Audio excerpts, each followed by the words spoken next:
Well, good evening everybody. How's it going? Thanks for joining me on the stream. If one of you could give me a quick audio check, that would be super to begin with. It's good to see you all. Hey Captain Crash, 505, thanks very much. Totirico, Pilsner, good to see you. Hope you're having a good evening over there. We got Pom. Nice ortho, huh? Not too bad. Winston, you're quite welcome. It's a while ago that was taken, but happy memories of that day. One of the clearest days I've had at Innsbruck. It's just awesome. It's a lovely airfield to fly into on a nice day. On a bad day, it's horrific, absolutely horrible. But that's the nature of the place. Pancake, how's it going? Keeping out of trouble? No more spins recently in airliners? And Sandpatch, hey, thanks very much. Thanks for tagging me on the 747 Discord as well. I'll get onto that just as soon as. Amy, how you doing? Hope you're having a super time up there in Dundee. Hope it's not too cold. I was in Aberdeen about 2 weeks ago and it was freezing. Didn't like it much. So the objective today is to have a look at this A300 and try and look at it objectively. I know that it kind of divides opinion a little bit, but I have to be honest up front, I've been really enjoying this aircraft. I've been having a lot of fun with it. I know it's got some flaws. All aircraft have got flaws, and I think, as I've mentioned on the Discord a few times, for me it's much easier to fly aircraft that aren't the A320 because I can kind of let some of the little issues slide. You know, on an A320 I kind of know what it's supposed to do, I know what it's not supposed to do, so when you get an aircraft that behaves slightly differently from that, it's harder to let that go. But on a 737 and an A300 I've only really got a rough idea about what they're supposed to do. -7 degrees, that's yeah, that's too cold for me. It's about, I don't know, I've not been out of the house in days. It's absolutely miserable here, dark and miserable, but it's not too cold I suppose, about 12 degrees. Pancake King, -9, oh my goodness, that's too cold for my blood. So is it still Friday night for everybody, or is it Saturday morning for MD so far? Hey Jono, awesome tag, loving it. Shall we have a look inside the A300 and see what we can get going? 30 minutes left, Sandpatch. Well, that's not too bad.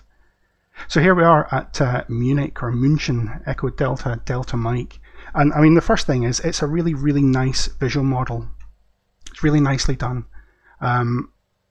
It's clear where it needs to be clear. The texturing's nice on it. I know there's some dimensional issues with it, and we'll talk about that a little bit later.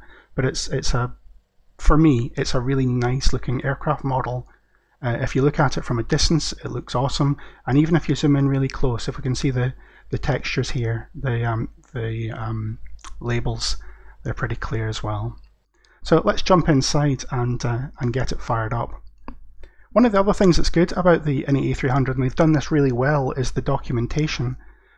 They provide a 50-page PDF manual, and because it's an aircraft that really there isn't so much out there in the public domain about it, you have to really go searching for it. They've provided simplified procedures and, in fact, amplified procedures. So it's really good. I like this. This is very much in the style of what I wrote for the MD-80 by Rotate, because I thought that model's documentation was a bit on the poor side. And what they've provided here is really very similar. They've got basically a list of actions to go to get the aircraft going, and even expanded procedures. As much as I like the aircraft though, it is a little bit like an old comfortable jumper that it's comfortable when you're wearing it, it makes you feel warm and happy, but it's got some threads hanging loose, and what you probably don't want to do is pull on those threads too much. And with this fantastic documentation, the first thing it's got is check the battery off lights are extinguished. This is the very first item in the documentation they've written. If I go into the overhead panel, these are the battery lights up here. I've got external power connected at the moment, so let's say I've done the safety checks and I put the external power in. These batteries, are they on or are they off? We don't know. They should be on because auto is the default position. Let's try clicking it. Well, now it's on and now it's off. Same on this one. On and off. So it's just the state isn't initialized correctly. Okay, and if I turn the external power back off again, This is normal. There's no DC power on the aircraft really. If I put power onto battery 1, I should have the off lights on battery 2 and 3. But that has to wait in this model until I get AC power. So that's a little bit unusual. I'm not in a position to say it's wrong, but it's not what I would expect the aircraft to do. It's certainly not what the A320 does. And the fact that that's the very first item in their instruction manual is perhaps one of those threads that I mentioned, one of those threads that we probably don't want to pull on too much. But let's set the aircraft up and we'll get flying. We're going to fly over to Majorca. Let's have a look at the route we're going to take, if I can find the right screen. Here we go. So we're going to fly from Munich up here, if Navigraph actually responds. There we go. So we're at Munich Airport here. We're going to take off and fly to the east of the city, routing down to the east of Innsbruck. Here's the Inn Valley here. There's Innsbruck. Down overhead Bolzano, on towards the Italian lakes, Lake Garda, Lake Como, south of Milan, and then on to the Riviera, down to Marseille, and finally Majorca. It'll take us maybe about an hour and 50 minutes for that flight. It's been binging at us as well, so it's clearly not happy about something. Doors and IRs, that's understandable. Right, so let's have a look on the overhead and get it all set up. It's a very straightforward aircraft to set up. I'm not doing it exactly as per the procedures. I'm following roughly A320 procedures to get it up and running. Hey Yearning, thanks for joining the stream. Good to see you. Hope you're looking forward to it. Hope you'll enjoy it. The same as the A320, I'm going to go left to right and bottom to top. So no smoking signs, go to auto. Coming up the center panel here, we can put the dome light on, that'll make it a bit brighter. I'm going to leave the seatbelt signs until I've sorted out some fuel. Hydraulics are all where they need to be, and everything else up here is all guarded, no problems there. We'll switch the IRs on, system 1 on. I don't know if this is system 2 or system 3 on this aircraft, it's not labelled, but we'll switch them all on, just to be sure. Coming up the middle here, I'll put the strobes to auto, nav lights, I'm going to put them to system 2.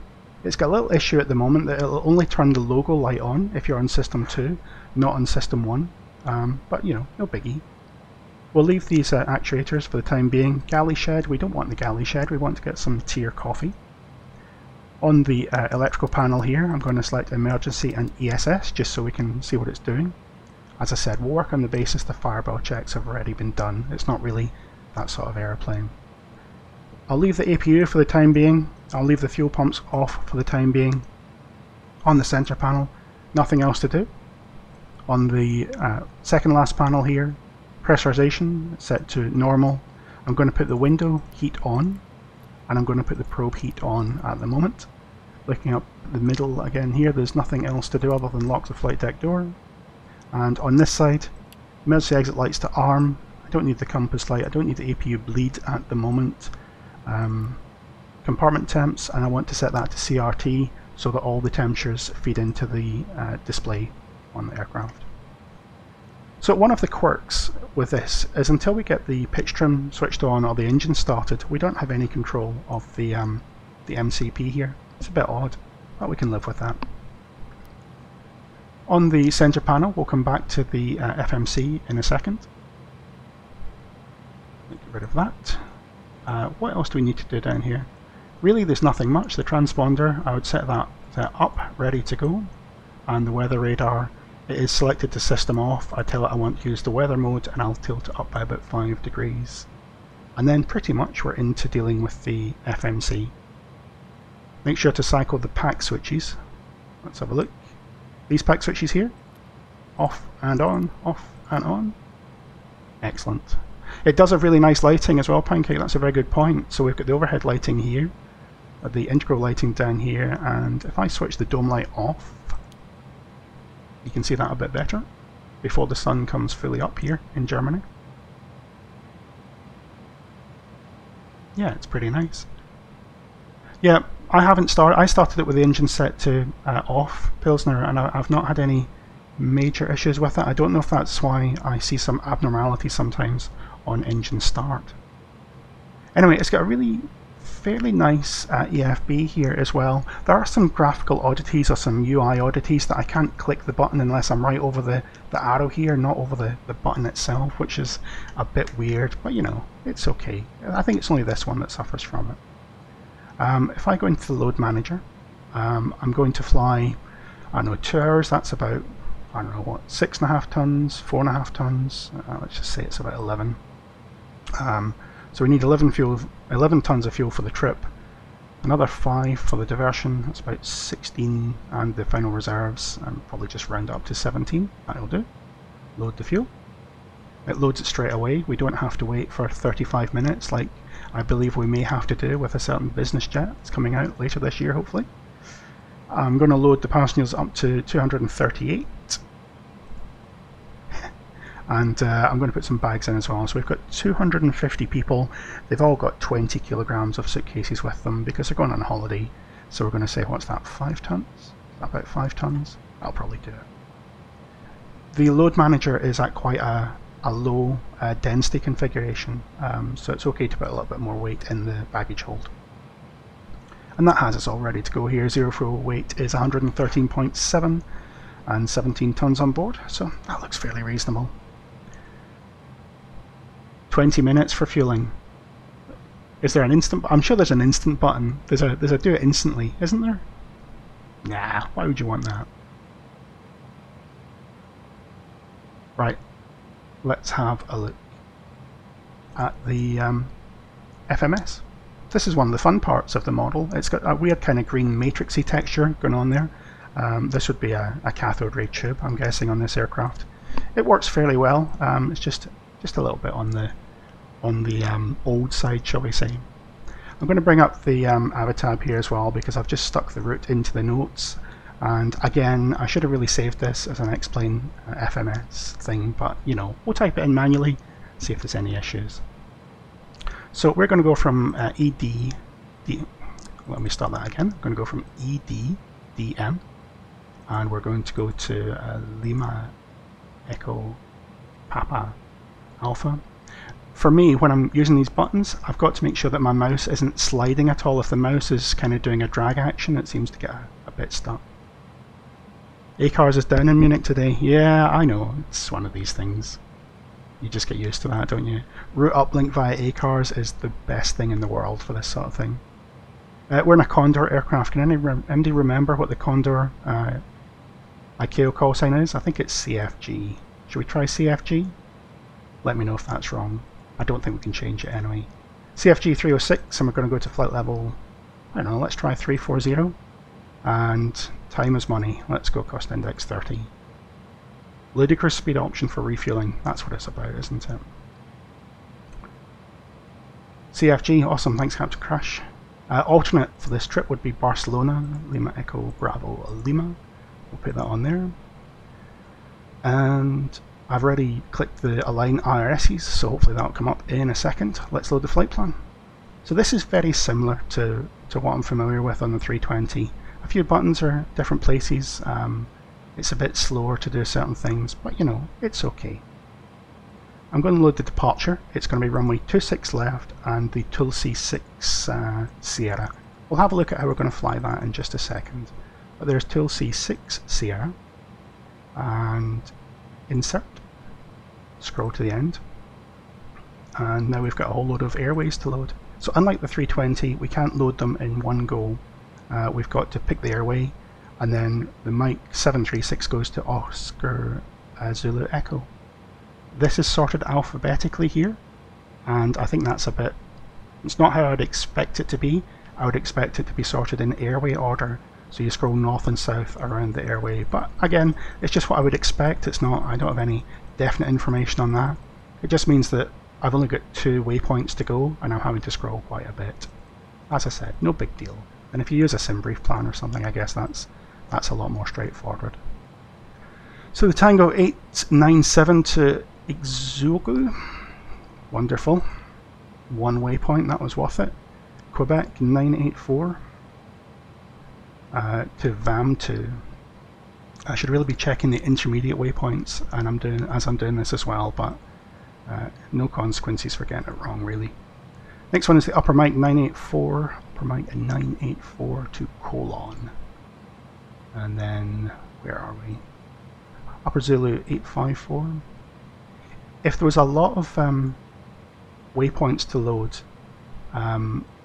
for real, and I knew that I had all the waypoints loaded to top of climb plus another 15 minutes or so, it would be possible to get airborne without loading the full route and do the rest of it once you're in the cruise, just to save a bit of time if you were pressed for time. Obviously you've got to be sure that you've done a double check on the fuel burn in that case. However, I don't want to risk it with this because I'm not 100% sure if the flight plan would hold up to that sort of treatment. Padco, it's the Upper Yankee 38, Upper Yankee 38 to Vatir. I seem to be going back and forth between airways. I should probably have used a proper routing tool. Pivas, still. You see, I go to all the bother of loading these waypoints for you, and obviously in reality we get airborne and be given direct to somewhere else. And all of this work would be for nothing, literally for nothing. Upper Zulu 237, we are nearly there. And then it's the A27. Sounds like a road in the UK. Where's the A27, Pilsner? Can you remember? Kennas.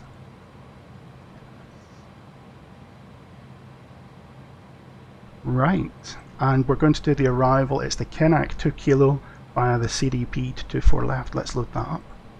So it's runway 24 left, ILS Zulu 24 left, Kenas 2 kilo via the CDP. Insert. Have we got it? Please tell me we've got the whole thing. Checking for discontinuities. Oh, there we go, last one. That's alright, isn't it? So it says we're going to get there at 7:50, and it's just about 6 launches now. That's not too bad. Right, I think we've got secondary flight plan functionality, so I shall copy the active if we can do that. There we go. Just in case anything goes wrong. A27 somewhere near Southampton, I think, Pilsner. I think. Couldn't be 100% sure. Right, so the FMS is loaded. We haven't done any of the performance stuff yet, but I can see that I've got the attitude indicator alive now. So that probably means if I go into the overhead, I can power up the pitch trim, the yaw damper, the auto thrust, and also our fueling's complete, so I'll put the belts on. So at that point, we're probably close to being ready to go here, just the performance to load and then the departure. So with that in mind, I'll fire up the APU. Give it a second or so to start. It's kind of funny. It's like a 320 in some ways, and in other ways it's completely different. You've got the ECAM display panel down here. This one doesn't seem to auto switch properly to the flight controls. I don't know if that's an A300 thing or whether or not it's just the sim. Eastbourne to Portsmouth, there we go. Right, APU is firing up. And because we put the pitch trim switches on, I've now got access to the FCU. So before we go into the briefing itself, or the data itself, let's just have a look at the departure.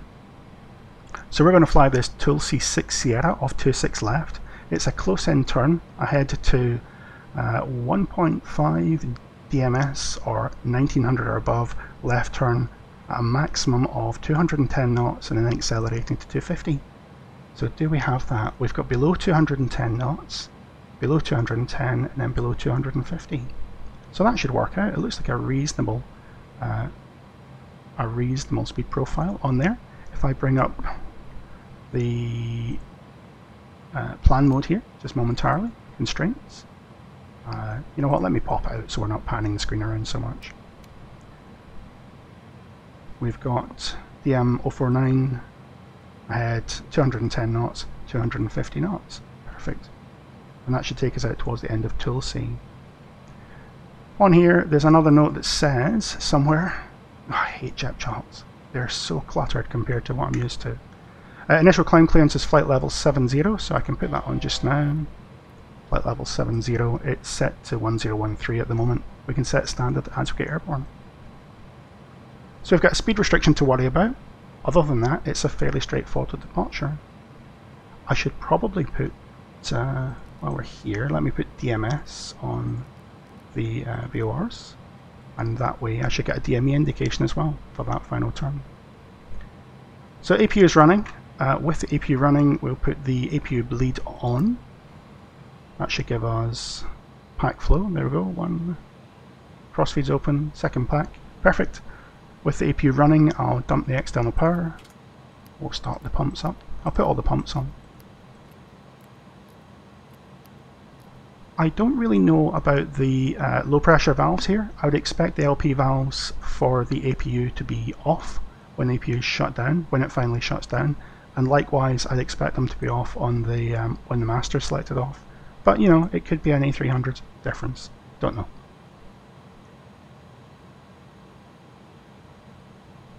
I think it's just what you're used to, Captain Crash. The jet charts, maybe I'm being a bit overcritical.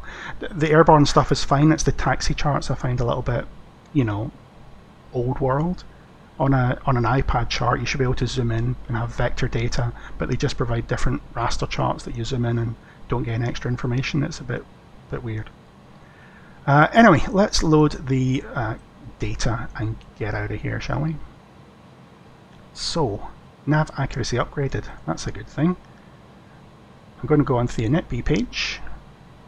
I have tried to connect first to Trico. That was what I needed. That was embarrassing on VATSIM.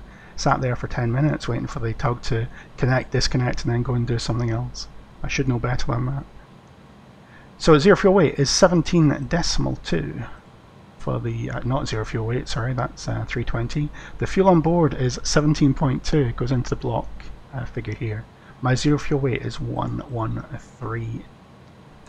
Why did they put the decimal in the wrong place? 113.7. And that's calculating a takeoff gross weight of 130.5. Yeah, that should just about be there. Our CG is on here, 30.1. 30.1. It's got the route reserve. It's calculated 1.9 for the alternate. Let's keep that figure in mind because it might be hidden from us at a later date. Final 2.2 extra 2.4, so I've got half an hour extra fuel, which is a happy situation to be in the sim. Having done that, we're going to go to the takeoff calculator. So this is a good thing they've got, and I like it, apart from the fact they don't know that the tab button exists. So I've got to type in 260 there and 5 knots there and basically click through the different fields. You get used to it, but it's a bit silly. Helps if I put the airport in as well though. EDDM runway 26 left. The ever-present CG, yeah, it doesn't ever seem to change much when you use the load manager. No big deal. If MD knows how to set the takeoff shift, I'd love to hear it because we've got 4,000 meters of runway and even taking off with no flaps as per the standard for the 300 here. We shouldn't really need 4,000 meters. Might be good to take an intersection departure. So conjuring up some numbers then. We've got 26, takeoff weight's correct, the performance limit is 188.7, all is good. Let's put it into the system. If I click FMC data, it will send it across. Yeah, I like doing it old school. I like pushing buttons. I'm going to go on the takeoff page here. I can't choose the shift, so my V1 is 168. 168. My rotate is 174. 174. And my V2 is 176. You set this on the FCU, which is quite interesting. It updates directly. I wouldn't expect it to update directly. I'd expect it to be about, I don't know, 30 seconds before it reflects on that. At 176 is fine. It's 1.2 degrees, 1.2 units, I should say, down on the takeoff trim, and flex is 47, so our thrust rating panel, oh, just like a 146. Going to be a flex departure, and what did I say, 47? 47. So make sure you've got the flex button pushed and just set your flex temp. INITB, I can't work in pounds. I mean, pounds, yeah, I weigh myself in pounds, but I think in kilos. It's just one of the oddities of living in the UK and growing up in the late 70s, early 80s. Weird. Right, so we've got the data all on board here. Acceleration is 1,000 feet above the field. Field elevation at Munich is 1480, so that's 2480. What I'm going to do is just bring up those charts again and have a look how we're going to handle this. So, in the turn, see the ball note number 1 here, it says the maximum speed is 210 knots in that turn, and that's until established on the radial 323 inbound. So yeah, I think it's going to work. We've got to maintain 210 or less to around the corner, and then once we intercept we can go to 250 knots. And that's what we have on the flight plan. If I go back to the top. Yeah, I believe it will, Captain Crash. 210 here, and because it's got that speed, let me just zoom in on my display here. You see it's got 210 coded at the end of the turn, at the intercept point, and then 250 here. As it crosses over the DM 050, it should accelerate up to 250 knots. But what that means for us is until we accelerate, because my final takeoff speed, my clean maneuvering speed, the green dot, is 215, I'm going to have to hold it with the slats out until we come around the corner. But again, that's no problem. So with all of that in mind, it means I'm going to use nav for the departure. I'm going to set the initial departure track of 260, that's perfect. And I'm going to use profile. Now, when it's in profile mode, it will change from flex or toga to climb thrust by itself, and it will wind the speed up by itself. If you don't use profile, it will climb in SRS, and then you have to change the thrust rating yourself and go into level change yourself. But you can pre-select the speed. You can pre-select, for example, even in level change, you want it to go to 210, see the pre-cell there. But we don't need to do that in profile mode, it will do it by itself in profile mode.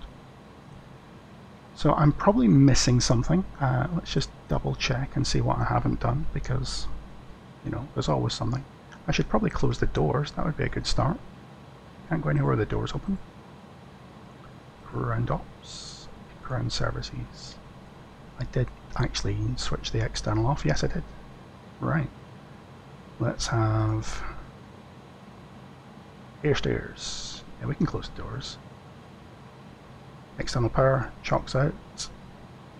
Perfect. There's one more thing I'm looking for. I'll go back onto the takeoff perf calculator. Right, so see this limitation, second segment, and brake energy.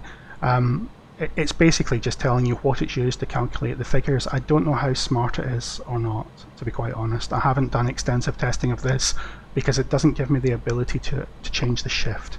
What the shift would do is at München here, as I'm taxiing out, I'm going to taxi around about here. I'm going to taxi on the centre lane, Echo 3, Delta 3, out via Sierra 8, left on Tango, and I'll take the Bravo 1-3. Now there's maybe 50 metres in that, so the shift doesn't really matter. But it might be nice to be able to go out Sierra 8 and then go via Bravo 1-2 if that was possible. Would I select the final takeoff speed in the event of an engine failure as the reference? That's a good point. I don't really know. I haven't looked into that because of the nature of this thing. It's got the engine out stuff in here we could maybe have a look at once we've shut down at the far end, but I really don't know. I don't know what the SOPs are on this aircraft. I know that the 320, it will manage quite adequately. It detects an engine failure and adjusts the speed to green dot as required. Maybe this one isn't quite as smart. Now let's have a look on the outside to make sure everything is all away. And it's a really nice looking model. I keep coming back to that, but it's just nice. It's nicely done. It's nicely textured. There's a few tiny little texturing things on the outside, but really I'd be nitpicking. If it was the right length, it would be awesome. But it still looks awesome. The cockpit is nice. It's nicely modeled. Let me have a look through here. You know what? I haven't got an air traffic clearance. I should probably get a squawk code from them. What should we have as a squawk code? How about 4651? 4651. Right. So should I pre-select the FTO? Is that what you're saying? Let's do that then. So it was what, 215? Now what's that going to do? Because obviously when we're talking about engine failure, we have to consider the engine failure procedure as well. Are we going to follow the SID or are we going to turn? So if I had an engine failure prior to the initial turn, I'd probably in this case pull heading, fly straight ahead rather than make that tight turn, and then we could go up to the final takeoff speed. Well, let's see what happens. It'll be interesting. We may have to intervene. Right, I think we're just about ready to go. Let's put the takeoff perf, it's ready on that side, flight plan on that side, and we'll get better pushback in to do the pushback business. Ground to cockpit. Please show me where you want to go. Ah, that looks perfect. Ground Let's to do it. cockpit. Toes driving up. Excellent, so I can pre-select the final takeoff speed, and then when it goes into profile it will target the 210. But if we have an engine failure, I've got that option. That sounds reasonable, I'll buy into that. What have we got? Thanks very much for the follow, Cassie Kaz and Serious Tool, much appreciated. So what do you guys think of this this 300? Is anybody flying it and enjoying it? As I said, I've had a fair bit of fun flying it. There's just some threads I don't want to pull on too much. Switch that APU off, that's probably what I need to do. I'm sure I've done that. Oh no, I need the APU on, what am I talking about? Right, APU's on, external bleeds on. That'll be okay. Nobody noticed that. Okay, all doors and hatches are closed. Ready to connect. Set parking brake. Right, the parking brake is set. This is where my APU shuts down. Is it running? Is it going to stay running? Yeah, it's alright. It's all good. Right, so with him connecting the tug, we're going to switch on the beacon and we're going to switch on the transpond. We're going to check the cockpit door. It's up here somewhere. It's locked and the windows are closed. Let's go.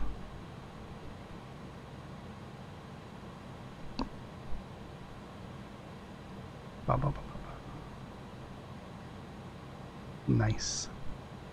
Tow connected and bypass pin inserted. Release parking brake. Right, the parking brake is released. Yeah, that cooldown on the APU, that's saved my bacon a few times. Totally cool. It's so tempting because it's a green light, you want to see it off.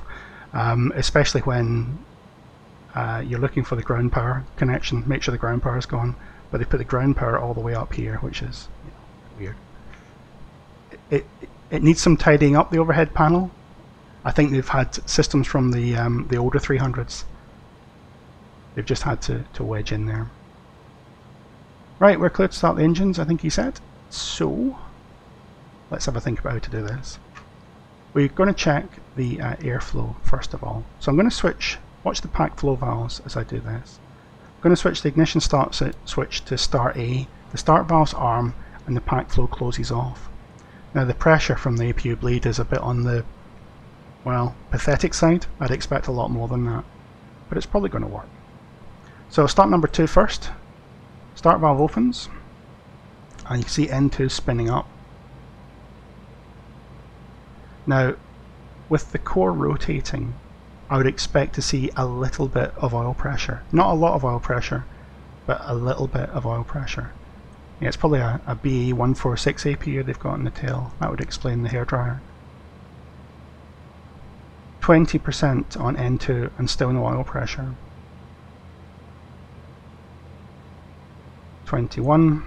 We'll do this one properly. I'll wait roughly for there and then we'll put the fuel in. And you see the oil pressure comes up straight away. That's not quite right. I think that's just default engine pressure. Default engine systems. The gauge doesn't show the APU bleed pressure. The bleed pressure is on the engine number 1 bleed and not linked to the APU. Well, that's useful. How on earth do you verify?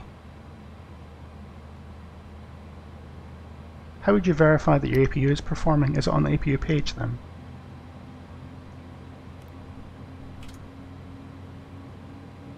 Ah, 35. There we go. You learn something every day. Thanks, Captain Crash. That makes sense.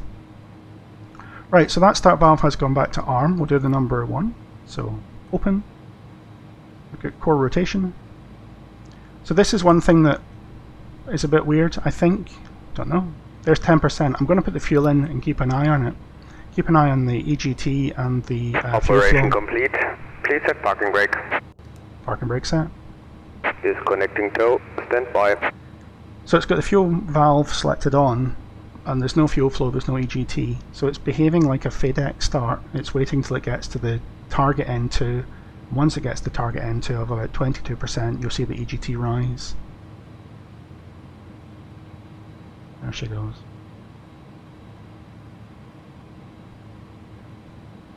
Yeah, I don't know the systems on the 300 Pancake King. There could be, it could be something odd with the crossbleed start or the crossbleed valve. Don't know. As I said, I've been enjoying the aircraft on a superficial level. I like flying airplanes. I like... Tow is disconnected and bypass pin has been removed. Hand signal on the right. I'll see you next time and have a safe flight. Thanks very much, bye now, see you later. I like learning aircraft from a interest perspective, but what really gets me excited is the flight management, the flight automation on the aircraft. The systems, yeah, you know, I don't want the system to get in my way. I want the systems to do what they're supposed to do. Right, up here we have finished the start process, so what I'm going to do is, what I would do on the 320 is I would set the starter to ignition off, and what that's going to do is it's going to allow those pack flow valves to open again, but it's still feeding off the APU. Then I put the APU bleed off. Having done that, engine anti-ice if required, and then finally, this time, nobody noticed that, APU comes off. Having done that, the pilot monitoring can arm the speed brake. So lift that. That's all you need to do to arm the speed brakes on the 300. We're going to check the rudder trim is reset to 0. Going to set the config to config 1, that is slats only. And we're going to set the takeoff trim, which is a minus 1.2. 1.2. And finally check on the doors. Looks okay. Alright, lever trim doors. Tug's gone? Yeah, I think he's gone. It's one of the problems on even smaller aircraft like the 300, the 320, you can't see most of the tugs from the flight deck, so you really need to keep a good eye out for them. That's why having two pilots really helps. I'm going to turn the brightness up on here a little bit. Right. So we've got an approximate idea of where we're going, ahead on the second right and then left. Clear left side, clear right side, clear ahead. We're going to put the text lights on, turn offs on, and brakes are off. Let's go.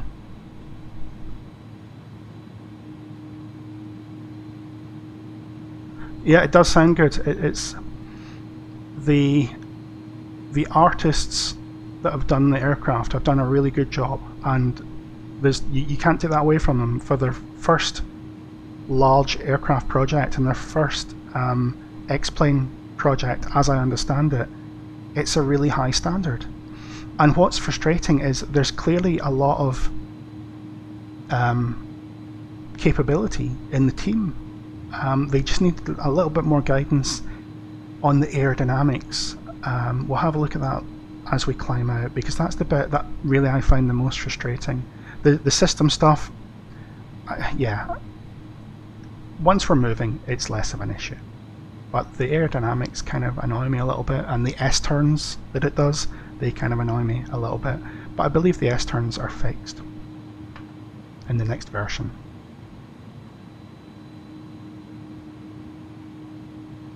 Yeah, don't pull on threads on an old jumper that you like, Totorico. Best not to. Whenever I'm flying general aviation, I've got an old fleece that I've had for longer than I care to remember, and it has now become my lucky flying fleece, because nothing bad's happened when I've been flying with a fleece, but now it's turned into I can't go flying unless I have my fleece. So I'm just dreading the day that one day it comes out of the washing machine and it's not quite right. So taxiing out, we'll do the flight control check. I shall bring up the flight control page because it doesn't bring it up automatically. And we'll just check we've got full up elevator, full down elevator. Watch the deflection. These boxes show you maximum control deflection. Full left. Not sure about that. Maybe it's a thing. And full right. Back to neutral. Has MD found any way of doing the rudder check without it affecting the steering, like a tiller disconnect? I haven't found a key binding that lets me do that. So having done as much the flight control check as I can do, I'm going to put the auto brake to max. I'm also going to put the transponder on to TCAS and the weather radar. We're going to take the first left as we go. No tiller disconnect. Okay, at least I'm not missing anything. Alright, going to take that first left. Taxiing nice and slowly in a 140-ton airplane. The tiller takes forever to move, so if you do it quickly, I think it'll be alright. So I've done some key bindings. I haven't flown it since I set up my joystick profile, so we may have some random clicking going on.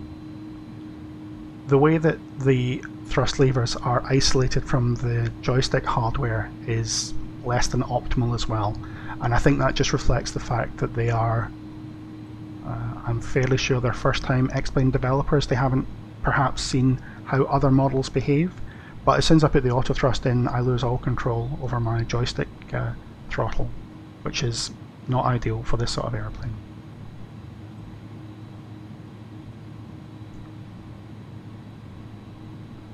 But yeah, I'm glad that those of you that have got it are enjoying it. I'm going to take the second left here. Oh, do you know what I didn't check? I didn't check the landing field elevation. Should that be set to 1500 for the return to departure? Probably. I didn't watch any of the training materials, to be quite honest. I hoped with this aircraft that I'd be able to enjoy it using a kind of merge between A320 and 737 SOPs. Does the weather radar go to weather or map? Typically it would go to weather radar, Pilsner. If you put it to map, that's really for the ground mapping mode. Yeah, Pancake King, I found that the previous time I was flying it, if you use the toga, so that's a thing, it uses entirely custom bindings. You can't use the standard X-Plane bindings. Although it's got a toga switch, if you use the X-Plane toga, it will latch the auto thrust into toga mode, and none of the buttons on the flight deck will do that. So as you said, even with auto thrust off, you'll still have toga, which is a bit weird. Again, I think that's just down to their first X-Plane product. So just a reminder of what we're doing. We're taking off on 26. We're going to look for that 210 knot limit, holding the first config, which is slats only. Going to maintain 210 until we're around the corner. During the departure, we're climbing to flight level 70, so I have to set standard at some point. I'm looking for that acceleration to 250 knots. Packs on departure, and it's flex thrust with the auto thrust. So I'm going to just wing it a little bit and take the first entrance to the runway here rather than the full length. Obviously my figures are for full length. I haven't got a shift calculated, but I think it'll be alright.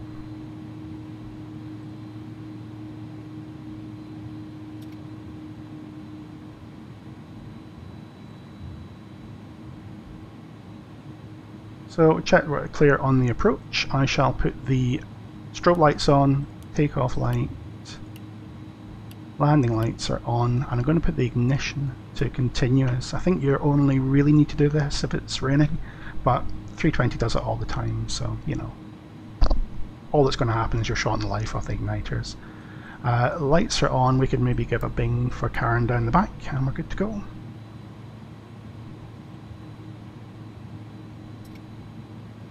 So if you put the auto thrust in or the toga option too early, it will take forever to spool up. There's a little hot spot here around this screw head here, if you want to use that to trigger toga. That's a very PMDG sort of thing to do. I'll try the key binding and hope it works. Right, here we go. Takeoff. So I'll spool it up to around about 60 or 70%. There we go. There's thrust, SRS, heading. And we've got well, the auto thrust doing something. No indications it's doing something other than the thrust green, and the thrust is set.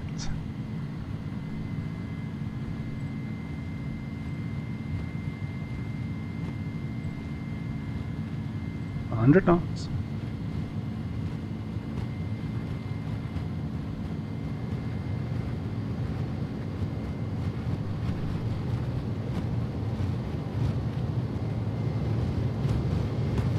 V1, rotate.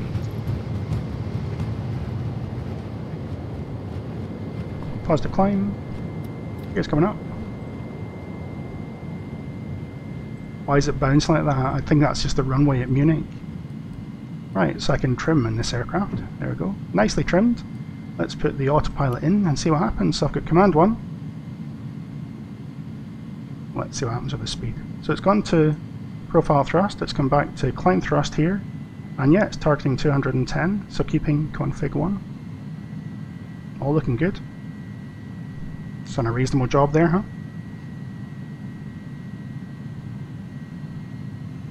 So we're climbing up to flight level 70. I'll push them up in there for set standard, so I've got flight level 70.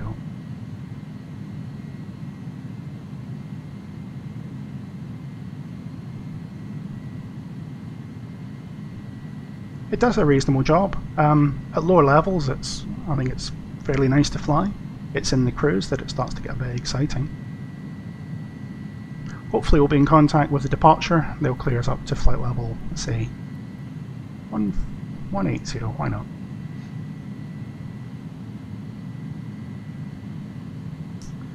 Going through this cloud layer, true air temperature is 13 degrees. We may make it without icing.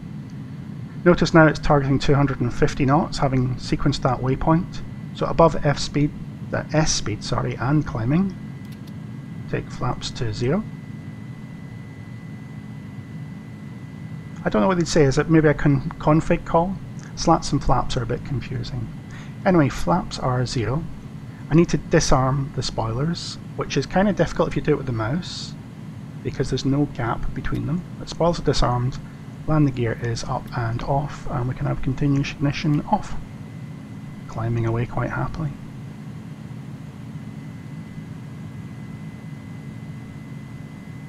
Yeah, it's got some CG anomalies, I think, Totico. There's a whole list of things. We can have a chat about that in the cruise when we've got some time. I just wanted to get it on the way so that we would have less time sitting on the ground. 4,000 feet a minute. Aircraft is just below maximum landing weight, so yeah, it's fairly reasonable.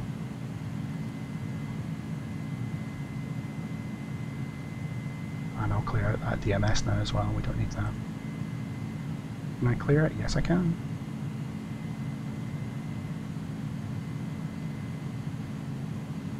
Right, through flight level 100, we'll have the landing lights off.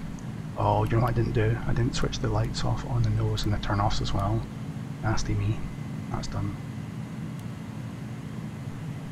And we're on our way, accelerating up to a high-speed climb of 320 knots. If I wanted to change the climb speed, I could do it in here on the tactical page, rather than changing it. There's no way to speed intervene on the profile mode. I could obviously go into level change and change the speed that I'm climbing at, but in profile, the equivalent to manage climb, it kind of does what it's going to do. There was one other thing I wanted to look at, and that was the optimal. Cruise is 3.4, optimal 3.5. So let's say we're going to go up to 360. Okay, it's just slightly above the optimal. Hey Headset, thanks very much for the follow, much appreciated. So, I think we might be in a position to switch the seatbelt signs off now. The deck angle is only 5 degrees, so seatbelts going off. Quick check on the overheads, make sure everything else is behaving as it should do. That's close enough. Off we go. Have a look on the outside. This is where you look on the outside and find out the gear's still down. Oops. It's all good this time. I think it's a fun aircraft to fly. I find it quite accessible because maybe not strictly by the book, but you can fly it. If you know how to fly a 320, you can fly this, and if you know how to fly this, you know how to fly a 320. So one of the challenges in a simulator is keeping current, if you like, on the many different types that you have in your hangar.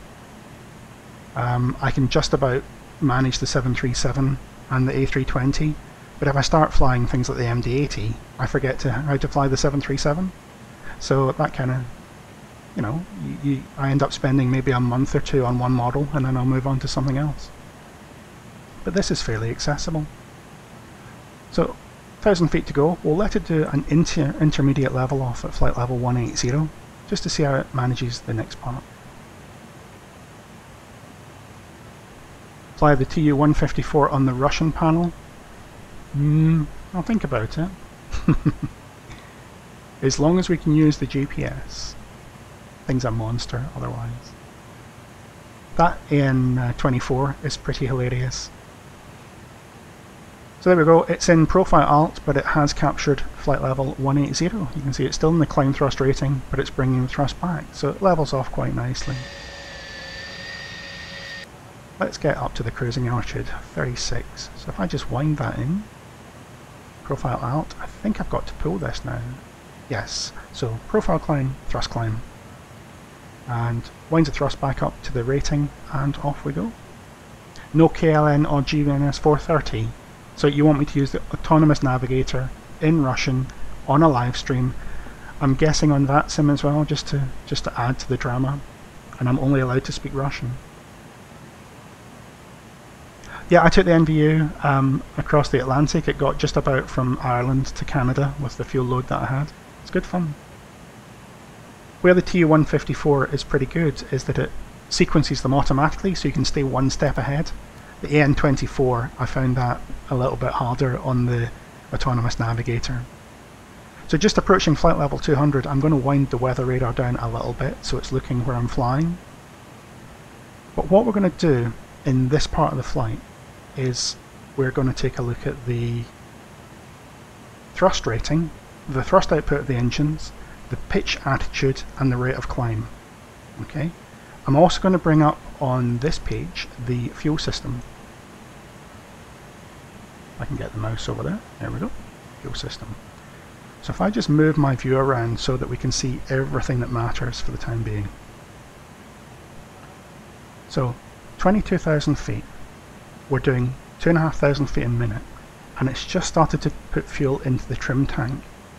Now, for those of you that don't understand how the weight and balance is working on this, the reason there's a trim tank at the rear is because it helps reduce it's extra fuel for a start. That's one of the features of the 600R, but also by putting the trim fuel at the back of the aircraft, it reduces the aerodynamic drag on the aircraft.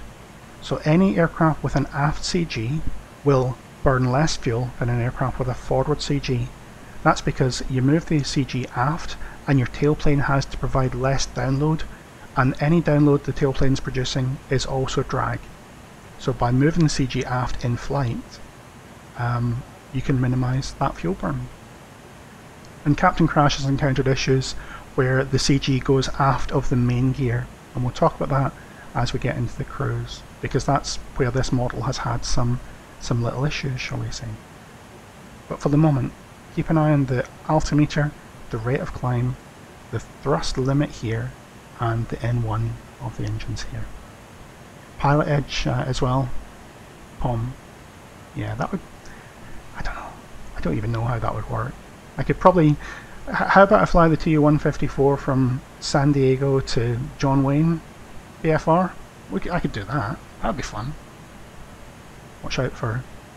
Well, they don't have F-14s anymore, do they? Is Miramar even still an airbase? I don't know.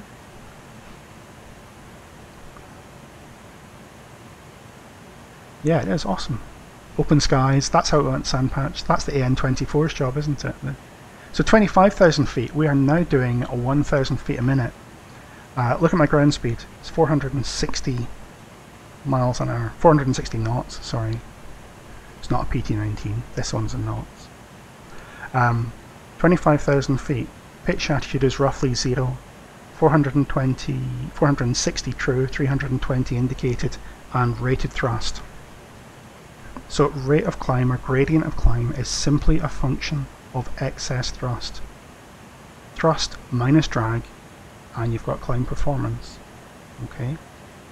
So this aircraft is sitting there in a virtually level pitch attitude, 1 or 2 degrees nose up, making full power from the engines. the most power it can make in this thrust rating, and now it's doing 800 feet a minute, and it's slackening off. It's not accelerating, it's simply running out of excess thrust at 26,000 feet. Now the FMS says it can go up to 30, I think it said 39 at this fuel load. Okay, but we're doing 500 feet a minute now. Switch FD to FPV, can we do that? I don't know if we can do that, this one here. Yeah, no, it's just about...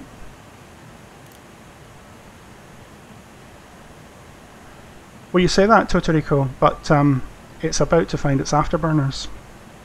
So when it transitions onto Mach hold, it'll get fast on the speed. It's about to transition onto Mach hold. In fact, it's just about doing it just now. You can see we're at 0.78, so it will hold 7.8 for the rest of the climb. Okay. So what you're going to see happen is it'll get slightly fast on the target and it'll pitch up to maintain it, but it will never quite get there. But the question is, why is it getting fast? Where's this excess power coming from? It was full throttle,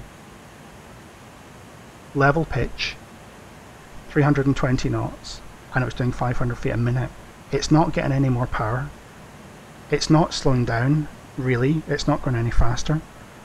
The drag is reducing.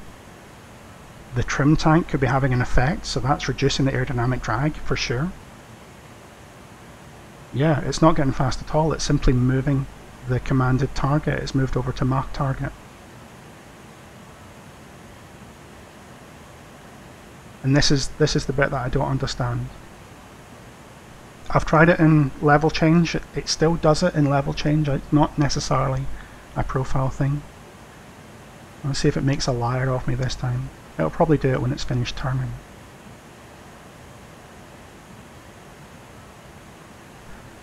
So you'd done aircraft Totorico that at 15,000 feet it was doing 4 and a bit thousand feet a minute, and now it's doing 500 feet a minute.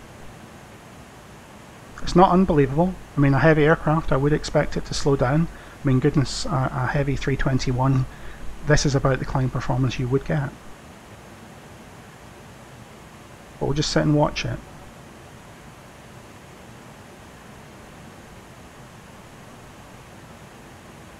So we're still doing 470 true airspeed. It's changed over onto Mach command, and you can see the speed is faster than the command. Yeah, I'm fairly light. I'm below max landing weight. But now we've got the excess thrust to sustain 1,000 feet a minute, not 500 feet a minute. There's a function of it zooming up a little bit. If I was to dial the speed target all the way back, then yeah, I would expect it to stand on its tail and pitch rapidly to achieve the speed. But not in this flight mode. Even if it's only a few knots fast, if I make that just a bit bigger momentarily for you, you can see it's just sitting a little bit fast on the target, but it's not dramatic.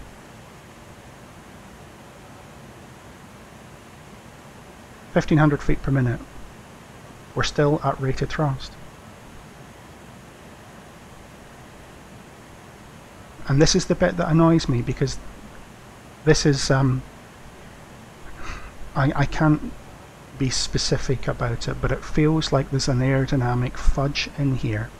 There's 2,000 feet a minute.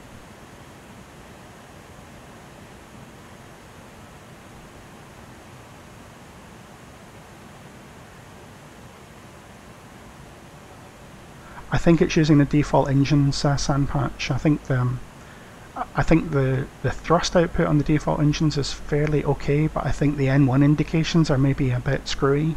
I'm not 100% sure. Totorico is your man for that. Oh, it's going to do more than that, Toto. Maybe. So it's only a few knots fast, but now we're pitched up to 2.5 degrees and we're nudging 3,000 feet a minute. I'm going up to 36. Where's my excess thrust coming from? Thrust minus drag divided by 100 gives you climb gradient.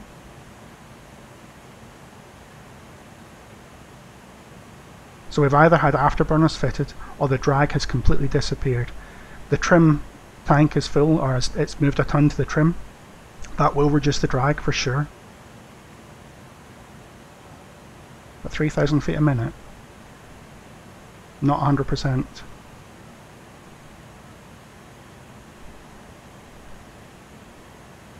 It's these de Havilland wings, Sandpatch. De Havilland design wings, you see, they want to go fast. So obviously, if you were to fly it like a responsible professional pilot, you would intervene, right? You would put it into vertical speed mode and you wouldn't worry about it. And for the vast majority of people, that's going to be adequate, isn't it? It's only really for people that are, shall we say, interested in the mechanics or the flight dynamics to that level, that it's doing something a bit weird. But I've got a 140-ton aircraft that was struggling to sustain 500 feet a minute in the high 20s, and now it's comfortably exceeding 3,000 feet a minute sustained in the mid 30s. There's 1,000 feet to go. It's climbing like a, I don't know, like a Lear 45. Incredible. Do it. Maybe not. Yeah, 1,500 feet a minute in RBSM. Is that a thing in the US? I didn't know that. It's interesting. Right, I should probably sync up my heading bug. But I mean, that's the, of all the things it does, that's really my primary annoyance, because it, for a moment, you lose immersion. You go from happily flying an A300 to playing with an A300 on a computer screen, because you've got to do something. You've got to do something up here that you wouldn't have to do on the real aircraft. Well, I don't think you would have to do on the real aircraft. It does one other thing as well, like these pop-out windows. The Tolus has got these pop-out windows, and they're really good. The Tolus takes them away when you go into external view, but they don't disappear on the Ini. And I thought, well, that's super, because that means I can pop out my PFDE and I can take a look, I can keep an eye on my nav, and then enjoy the lovely external model. But notice it's kind of stopped moving. Nope, not moving at all on the external view. It stops updating the screens. I don't get that. I've never seen, I don't remember another X-Plane model doing that, but it doesn't update the screens in external view.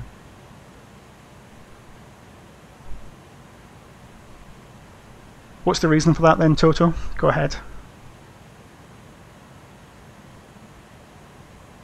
Yeah, while Toto is writing that, normally in any airline flying, in the final 2,000 feet of a climb or descent, you want to be less than 1,500 feet per minute. If the aircraft's not doing that, you would intervene. The A320 does have a habit of leveling off about 800 feet too low. And you would have to intervene with vertical speed just to keep it going up. But not really a thing in the sim. So it stops rendering. Gauges drawing phase not called from external view. I see. So yeah, fair enough. If they want to stop drawing it, no problem at all, but turn the displays off when you go into external view.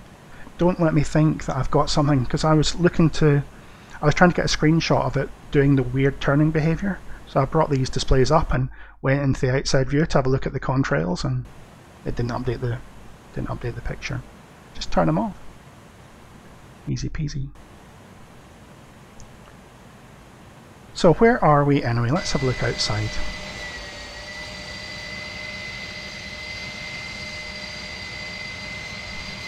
X-Plane does look pretty.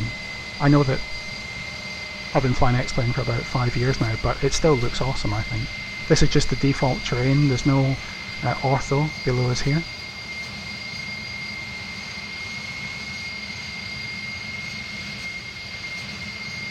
But it's very picturesque. Could do with a bit more snow on the hills.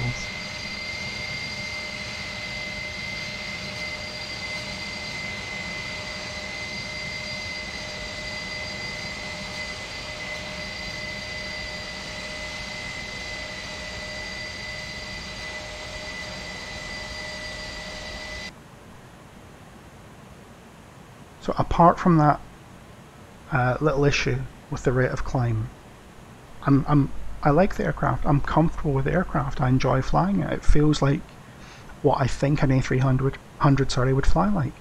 if I put a little bit of effort in and actually read the FCOM or watched the training videos, then yeah, awesome. And top marks on their manual. It's really good to have that for a user with limited jet time. If you were to buy this as your first jet aircraft in X-Plane, then this is exactly what you want. Not an FCOM to go and read through, just a list of instructions with a highlight and a description. This is exactly what people need to be introduced to the aircraft, so I'd give them top marks on the quality of the documentation. I would have preferred it if they tested the documentation with the systems that they've implemented, because the software QA person inside of me doesn't let that sort of thing slip. It frustrates me. Other than that, it's a nice aircraft.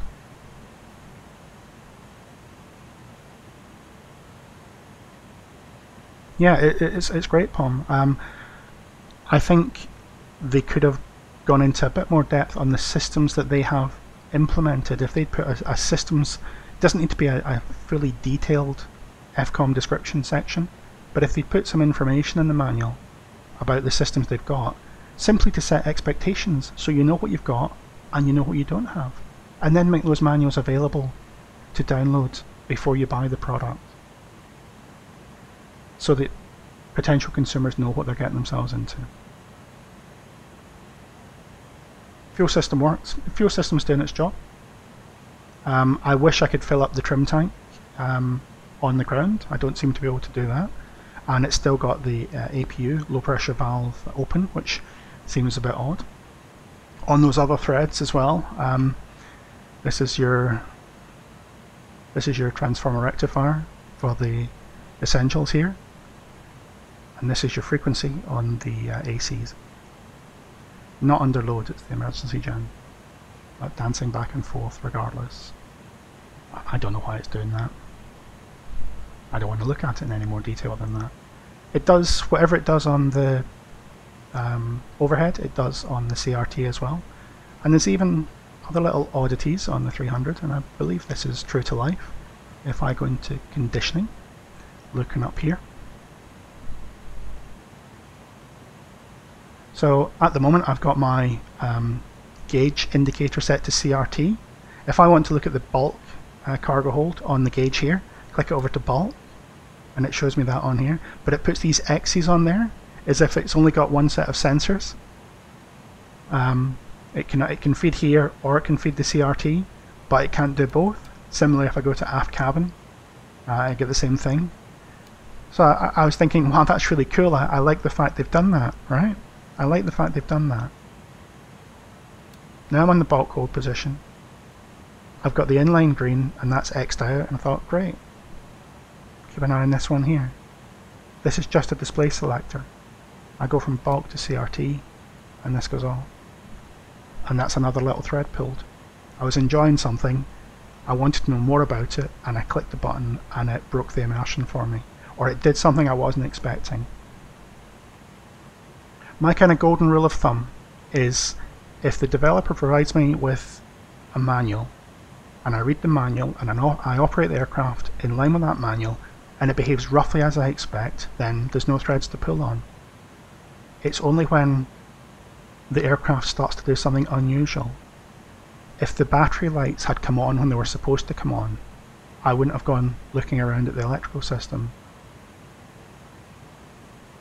It was the fact that it did something weird that caused me to start investigating, and that's where the frustration with this, and it's not just this aircraft. It's honestly not just this aircraft. There's been lots of aircraft in the history of flight sim that are like that set very high standards in some areas, and then disappoint you in others. But don't let me give you the wrong end of the stick here. I like it. I've spent a lot of time flying it. I'm having fun with it.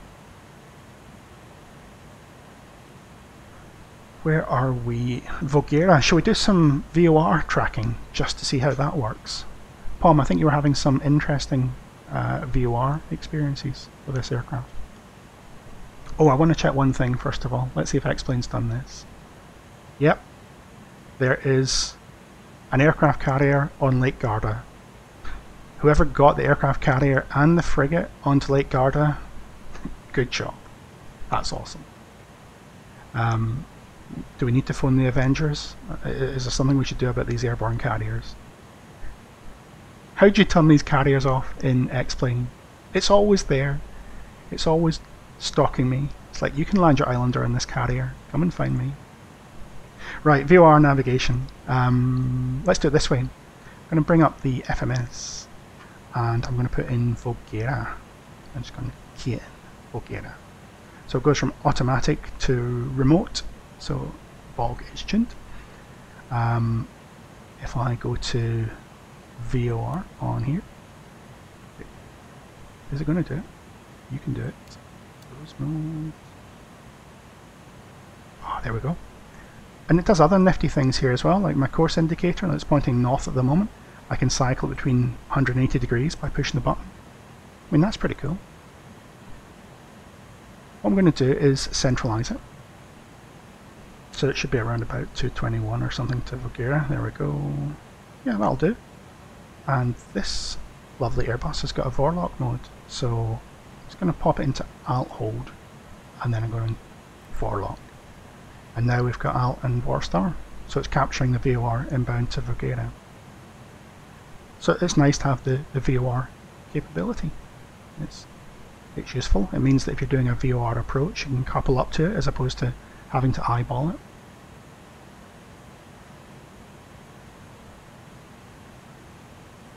There used to be a setting in X-Plane 10. I remember that yearning. I just can't. I can't for the life of me remember where you would do it in X-Plane 11.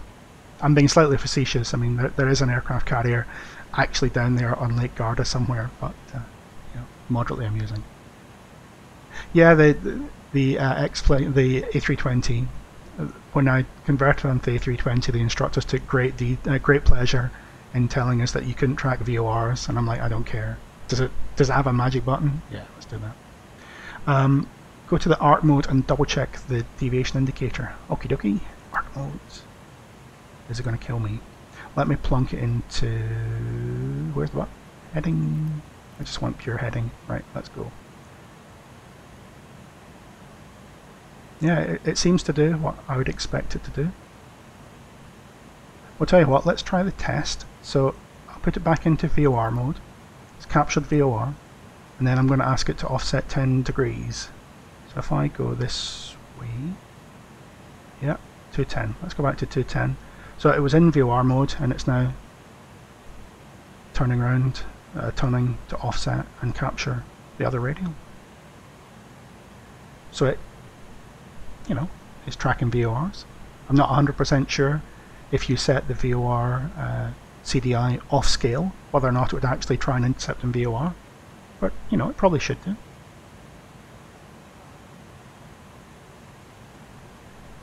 When on the ILS mode, the head of the arrow points from the station, not to the station. Yeah, that would be a bit odd. Shouldn't do that. We'll have a look at that later. Remind me to have a look at that in the descent.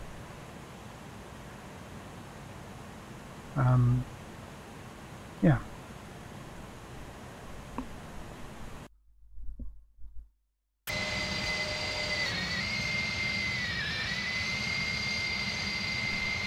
Lovely alpine scenery.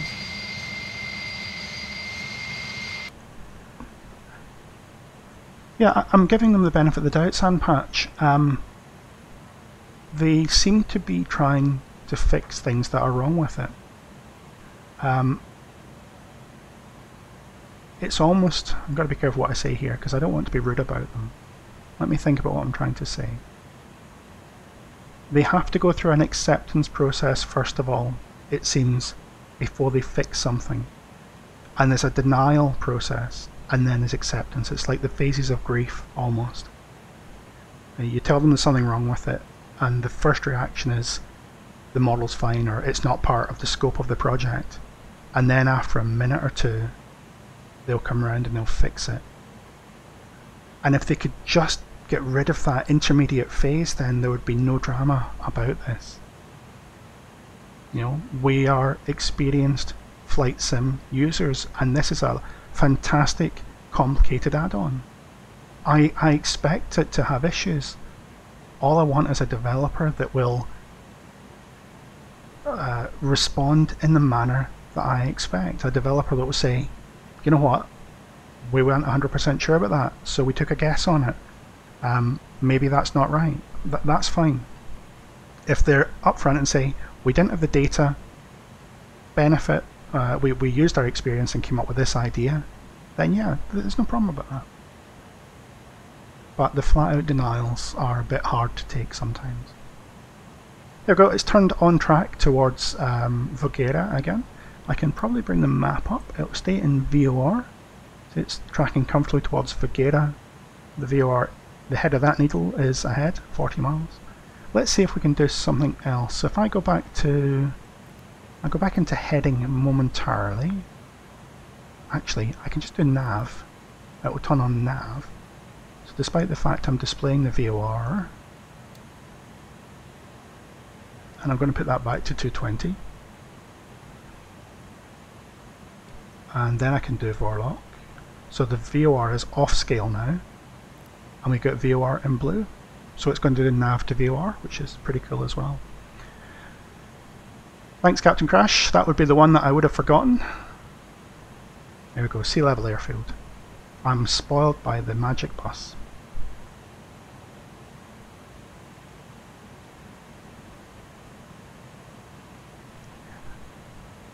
When I got the product, I was more satisfied with it than I thought I would be. It took longer to find that moment of losing immersion with the product than I thought there would be. And I think part of that is they have done a really good job in the flight deck. It feels like what I'd expect it to feel like. If the Rotate MD-11 feels like this, then they'll have done a good job. So we're going to do nav to VOR and see what happens. In fact, it's gone into VOR star, so it's using the same intercept logic for the VOR, the same intercept angle as it would have done for nav. That's good news. So that's fairly seamless. It's going to turn on to VOR. So you can do proper VOR navigation with this aircraft. What I haven't checked is whether or not AP2 follows VOR number 2. There's no reason why it shouldn't, but it might be beyond the scope of the project. If that's the case, no big deal, because I've got the needles down here as well. Right, let's put it back into nav so that I can look at some other stuff. And we'll go back into profiles. So there's profile, speed, alt, and then nav. This wiggle is simply because I wasn't fully lined up when I pushed the button, so no dramas there.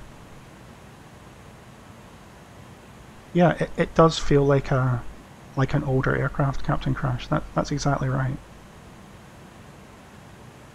Nick, thanks so much for the follow. Much appreciated. So let's bring up both the FMSs. We'll have a look at how much fuel we are going to get to Majorca with. Oh, one more thing. Let me take that manual selection and we'll clear that out. No, clear. Oh, come on. You can do it. It used to do it. Oh, it's fine. It will sort it out. So, fuel prediction. This is a little bit of an issue with the TOLUS at the moment as well. I've reported it to TOLUS, but it could be just the vintage of the FMS. But who's going to help me do some mathematics on the live stream here? My estimated fuel on board at Majorca is 7.8 tons. If I take 7.8 tons and take off my final reserves of 2.2, that takes us down to 7.6, 6.6, 5.6. That gives me 5.6 tons. I take off my half a ton, that's 5.1. So I've accounted for that fuel. I'm now down to 5.1, and my extra fuel is 3.1. So there's 2 tons missing somewhere. Where are those 2 tons? They're in the alternate, but it's not showing me either fuel burn to the alternate or the time to the alternate. Again, the TOLUS does the same thing, and what it would be showing you on a modern Airbus is it would show you the alternate fuel burn here, and it would let you overwrite it. You could tell it how many tons you want to use to the alternate, and it would simply factor that in the calculation. Also, on the new Airbuses, the route reserve figure is only ever used on the ground. That should zero when you get airborne.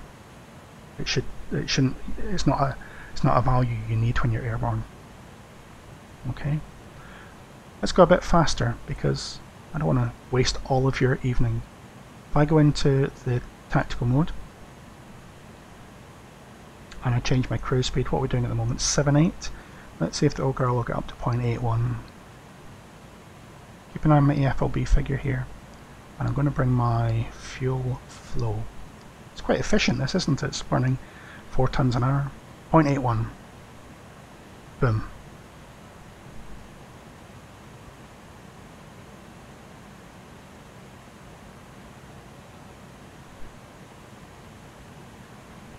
Where did my fuel go? That's simply a little bit extra gas as we're accelerating up to speed. But it's now saying that it's going to cost me another 8 tons. 0.03 increase on Mach is going to cost me 8 tons to get to Majorca, which is less than an hour away. Or maybe just over an hour.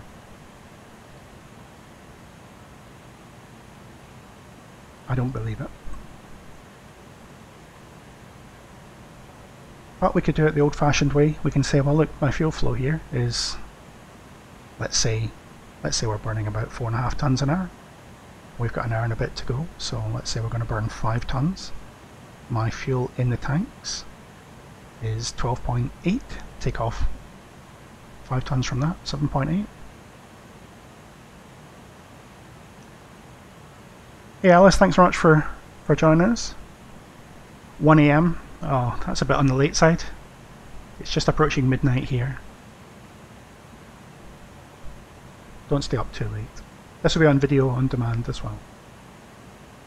So this EFOB figure never fixes itself. It just sits there. If I go back to economy, it'll come straight back to where it's supposed to be. Bit weird. Just a bit weird. Try put 45 on LSK5. This one... Oh, okay. Is this going to screw it up?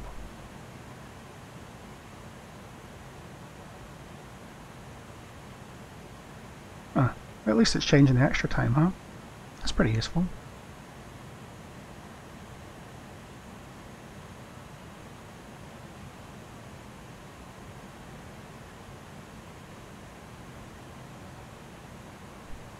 A little bit of guidance with the system and some aerodynamic input from somebody that understands X-plane aerodynamics, and it'll be awesome. Yeah, it worked, yeah. It's not too bad.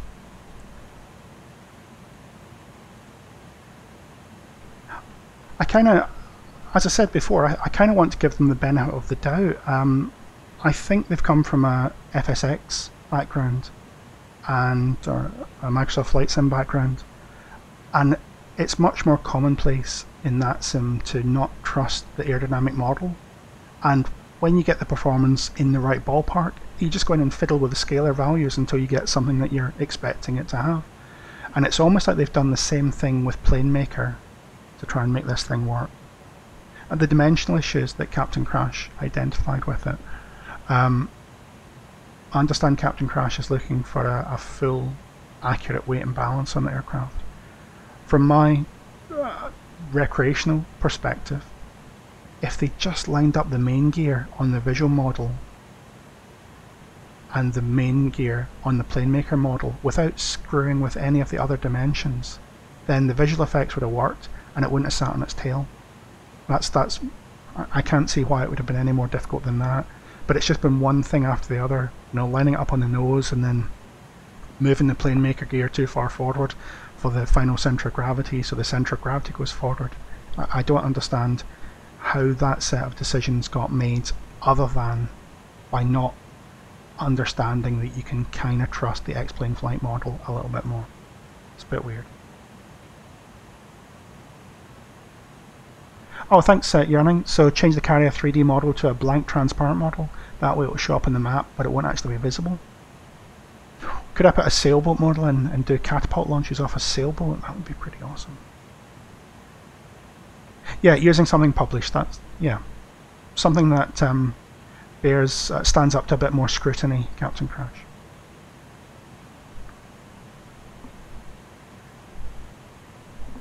Just going to turn the microphone off for 1 second. Give me a sec.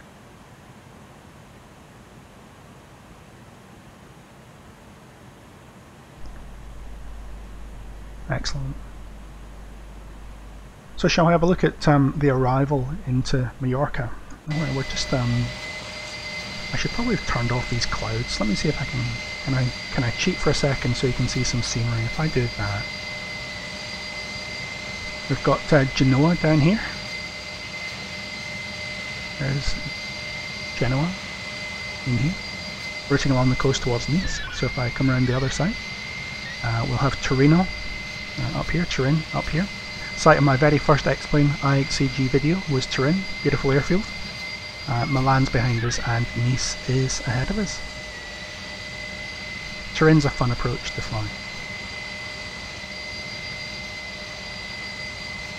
Put the clouds back. Yeah, Captain Crash nails it. You don't start digging into these things until you find a loose thread. You don't pull on the thread until you see the thread. And it's been my experience that sometimes it's better not to pull on those threads. Sometimes, if you don't want to spend ages trying to debug things. Check out this terrain display though, the Comic Sans terrain display. I do love this. 1980s symbol generator is hard at work there, Totarico. I don't quite know why the terrain clearance altitude keeps changing quite as rapidly as that. I also don't understand why I've still got a tilt indication. But the font does give me a tickle. It reminds me of the old EIS-1 A320s. Just a bit crummy on the terrain display.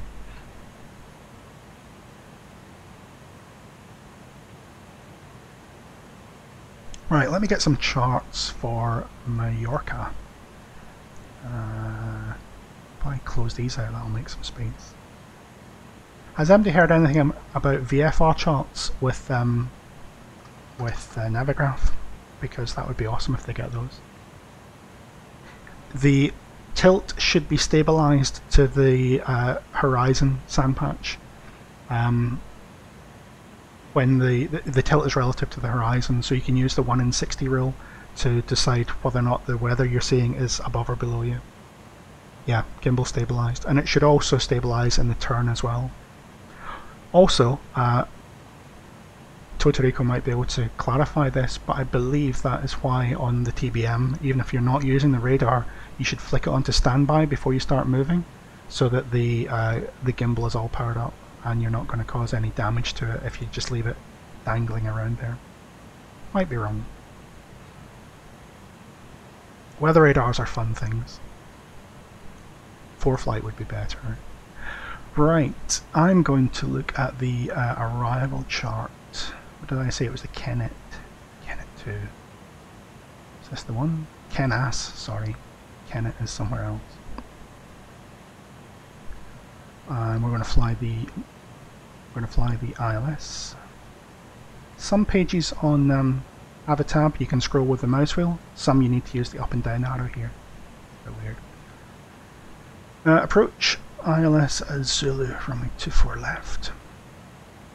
That's the one, and I'll probably want a ground chart as well.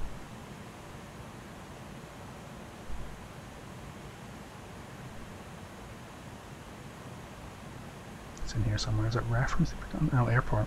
Of course it's airport. 10.9. Scroll, scroll, scroll. Done. Right, let's have a look and see where we are with regards to top descent. So this aircraft, it doesn't put the top descent pseudo waypoint on there, but it's 7:21 in the morning, Zulu. If I scroll forward, you can see the descent point happens around about just after 8 o'clock. So let's set it up. You've got a 94 knot headwind, Pilsner. Whereabouts are you flying?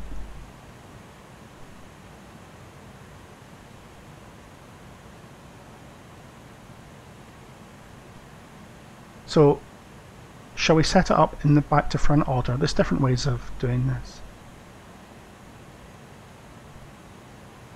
Let me just, auto mod has blocked Pilsner's message. Let me see if we can work out why it's blocked this. There we go. We'll do it back to front. We'll start at the runway and we'll work backwards. So, first things first. This runway here, 24 left, that's what I'm going to land on. It is 3,000 meters long. I'm going to try and vacate via Sierra 2 or Hotel 8. So with that in mind, I'm going to select auto brake low. I'm going to check on the chart for the field elevation, which is somewhere on these things. Airport elevation is 27 feet, so we're going to double check at this point that we've set that on the landing elevation. That's fine. Yeah, I wonder why too. So we've got the auto brake setting and we've got the field elevation. We're going to use reverse idle and vacate at Sierra 2 or Hotel 8. Right turn on south in via Kilo, and there's a stand on the end there, 58 I think it is, we'll park on. So the runway side of things is straightforward. The approach is Majorca ILS Zulu, runway 24. The frequency we want is a 109.3, so I'll come down here, because it doesn't load it for us. 109.3, and the course that we need to check on the final, make sure it's not reversed, is 238 degrees. 238. Okay. Looking at the chart, we are going to be a category D aircraft, so the minima is 250 feet. Yeah. Where does that go? That goes in here. 250. Over Pennsylvania currently. Where are you heading to? VAP is 140, 139. I'll put another 5 knots wind correction on there. Gives us a final approach speed of 144. This landing weight, it doesn't seem to do anything with this. It's not calculated correctly, but it updates the weights regardless. It updates the weights from the actual weight, not from the predicted landing weights, so that's fine. The approach itself is a straightforward ILS. We're going to intercept at 2,500 feet and then down a 3-degree slope. So let's double check that's what we've got on the box. So we've got Obumo. It's above 2,500 feet. The platform is 2,500 feet, 3 degrees down towards runway 24 left. That's all checking out. So what we've got on the approach side is fine. On the missed approach, I head to 420 feet, and then we've got an intercept out on 04 and then down. So I don't think that's kind of telling us what it's going to do. Runway heading, then intercept, and then out. If I pop that onto plan mode for a second. No, come back.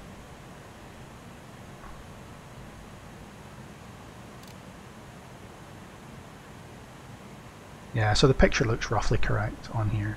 It's going ahead out on that 193. That'll work. 15% off all products. Bonus. Louisville. Nice.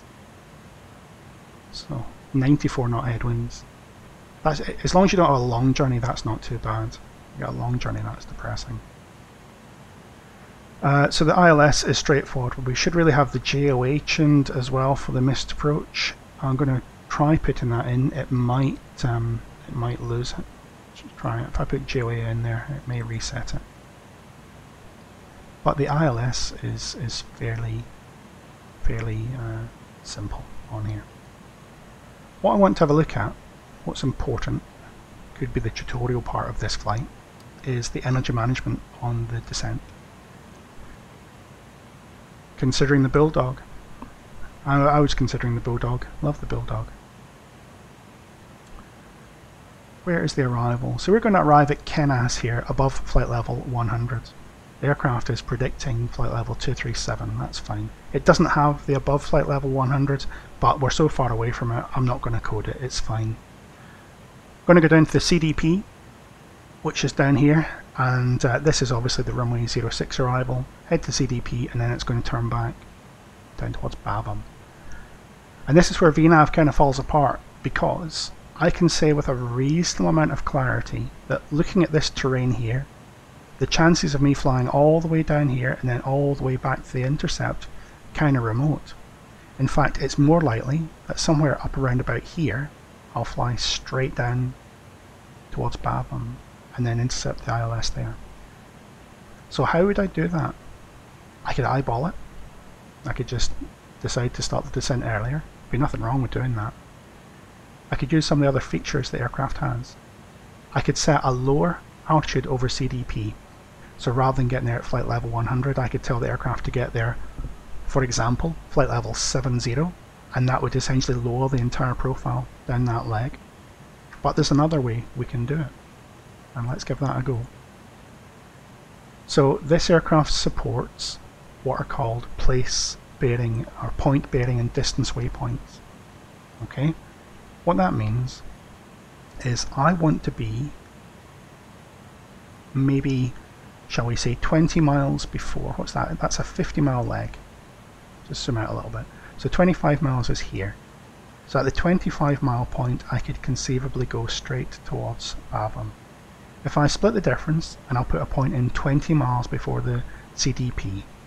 So I simply type in CDP, just watching it turn on the PFD as well, CDP minus 20. So this should be a place distance waypoint, and I'm just going to drop that on top of CDP, and I get a place distance between Kenas and CDP. Okay. Now, has that worked is the question. Well, the answer, sadly, is no. Put this kink in here. Don't know why it's put the kink in here, but it's put the kink in there. So it shouldn't have done that. I've simply asked it for a distance before CDP, and it's decided to go off and do something odd with the heading, right? I'll confess that I knew it was going to do that, and I don't know why it doesn't. I haven't tested it, but the place distance waypoints don't seem to always work reliably. Let's take that out. What I can do is I can do place bearing distance. So I'm going to be a bit more specific. Radial 344. I'm going to say CDP again. Charlie Delta Papa / 344, and I'm going to put it out at 20 miles. Okay, straight on. And then I get a PBD waypoint instead. I'll remove the discontinuity.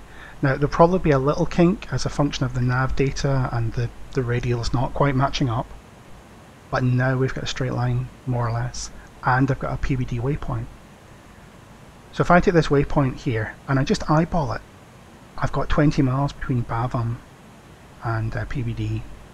So 20 miles, what's that? I can lose 7,000 feet, and I want to be at Bavum above 5,000 feet. So how about, for the sake of simplicity, I go to my PBD waypoint and say at or below flight level 100.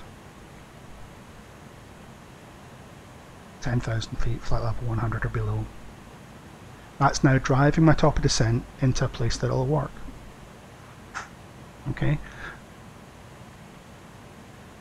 When we talk about VNAV, there's a bit of a disconnect between the sim community and real world aviation with VNAV, and people talk about it being distrusted by pilots, and I know that we've got an equal mix of pilots and sim pilots in the stream today. It's not simply the fact that pilots don't trust VNAV. Trust is a complicated thing. Trust is a nuanced thing. The trust relates to the level of confidence we have that the lateral track that the system has will be adhered to. Okay, I don't trust Majorca air traffic controllers not to turn me in early. So I don't have a high degree of confidence that the track the aircraft is predicting is what we're going to fly. So because I don't trust that, I cannot then trust the VNAV the aircraft comes up with. So I've got to fix that. I either fix it by flying it manually, or I fix it by setting my own waypoint in here, my PBD waypoint. Older aircraft, they are not as good at tracking the vertical profile, that is true. But fundamentally that trust is not just the aircraft, it's about the whole package. For your VNAV to work, for your VNAV to be trusted, you've got to trust your lateral profile, your LNAV profile. And that's the bit that I think is sometimes not quite fully understood.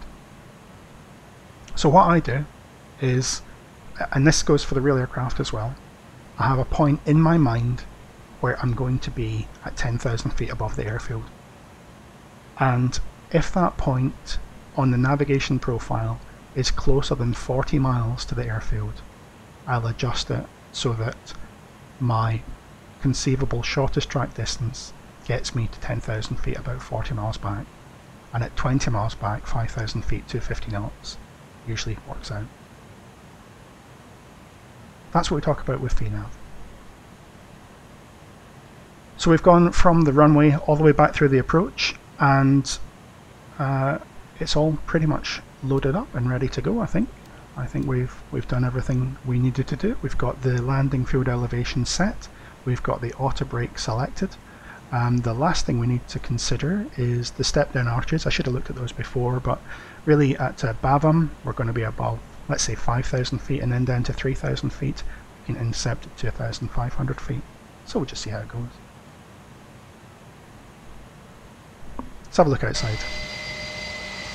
You can enjoy the scenery. I'm going to have a drink of water here. Hang on a sec.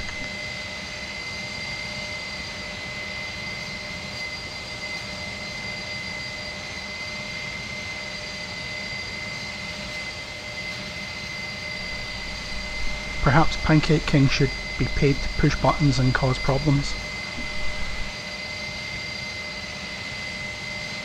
I don't know. Which one's more dangerous, do you think? Is it pushing buttons or is it pulling levers? I would say pulling levers is probably higher up the list of things that are maybe a bit dangerous, Pancake King, huh? Maybe.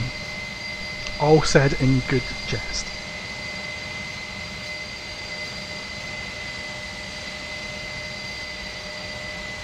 Thanks very much, Yearning. I'm glad you enjoyed it so far. The rest of the stream will be on video on demand if you want to check it out later. Thanks very much. Have a good night.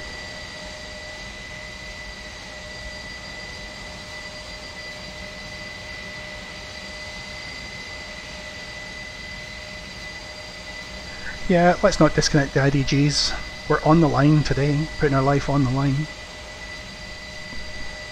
We should be on the way towards Marseille.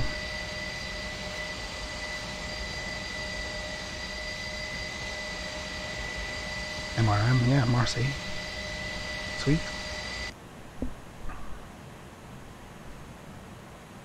What aircraft are you flying this evening, Pilsner? I have a sneaky suspicion Pilsner owns all the airliners in X-Plane. Sneaky suspicion. He doesn't own the TU-154, we found out. But other than that, all the airliners.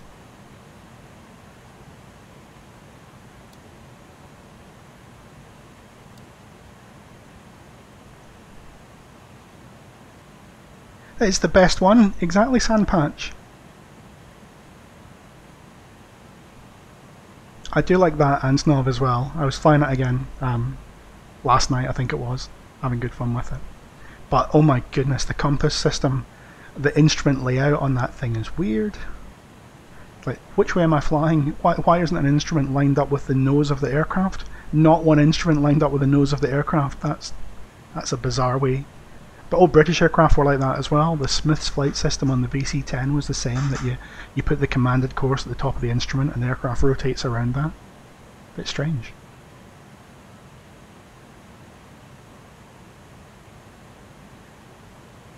Is Amy still here?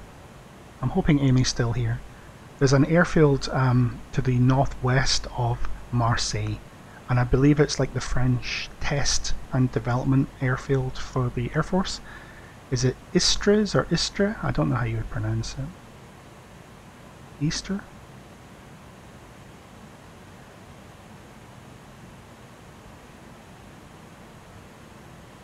How do you say, how do you name the airfield? How would you pronounce the airfield? I'm going to find it for you. ITS, here we go. Boom. Oh, don't do that. I want the airfield. There we go. Istres, is it a silent S? Istre? Istre, awesome. Istre YouTube.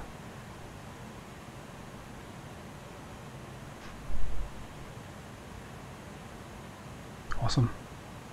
And is that that's a development airfield, Amy? I think I remember Concorde did some testing after the fuel tank reinforcement, and I think it was Easter they did that. Hey Toto, good to see you back.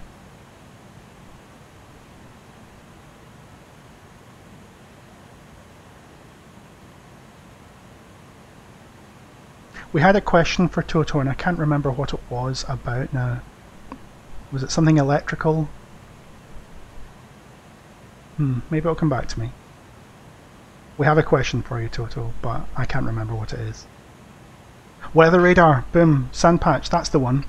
The weather radar is gimbal stabilized in the TBM. Yeah, really negative to positive. I believe on the TBM you have to have the weather radar in standby before you start moving. Is that, even if you're not planning to use the weather radar, if it's a cavalcade sort of day, is that so that the radar isn't sitting on the gimbals as you're taxiing around, so that it's actually powered up and stabilized?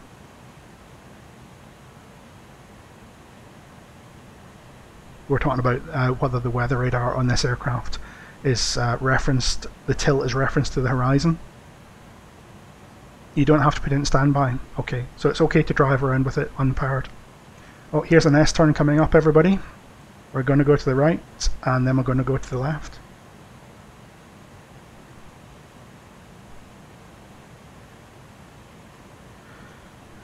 Apparently they've fixed this in the next version.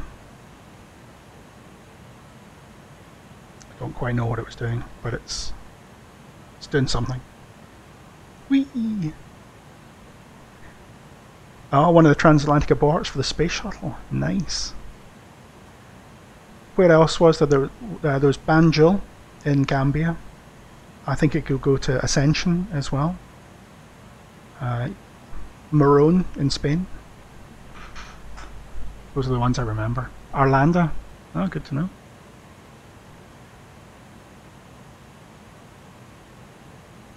Excellent. So you wouldn't cause any damage to a TBM 900 radar by using it, by leaving it fully powered down and flying the aircraft in that state. That's good to know. I'm chatting away here, having completely lost track of where my descent point is. Perfect, about 120 miles. Not an issue. Good stuff. So my TBM can rest safe in its hangar, knowing that its weather radar still has plenty of service life on it. Best to have it powered. Might be.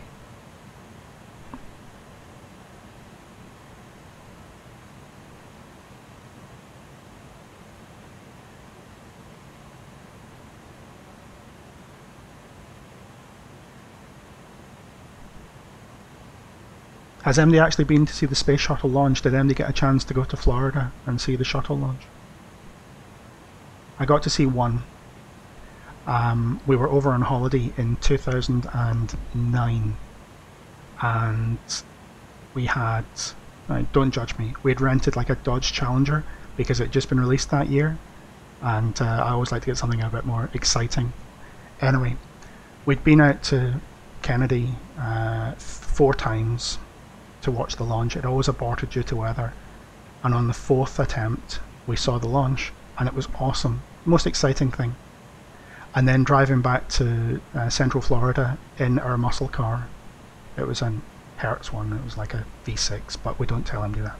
Driving back to Central Florida, the National Weather Service alarm went off on the radio. All the radio stations went to the National Weather Service alarm, and there was a tornado in Central Florida, so we kind of hid under a interstate overpass, parked up beside some police cars, waiting for this tornado to fly by. It was the most exciting thing in the world for me, but my wife didn't think it was that great. Good fun.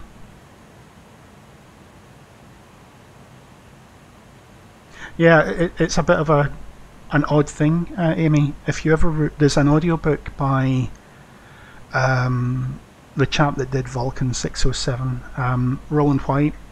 It's called Into the Black, I think, and he talks about the space shuttle from the manned orbiting laboratory perspective, and the various different configurations they got. Pilsner, I can't remember. It was weather season, so it's probably around about September, October. STS-127.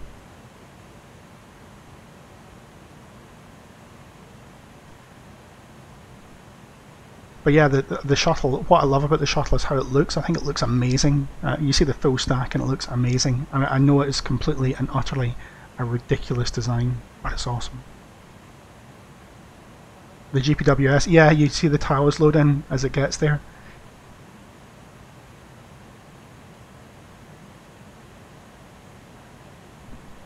So, yeah, Into the Black is pretty good. I spend a lot of time in the car, so I tend to have audiobooks rather than the actual books. But, yeah.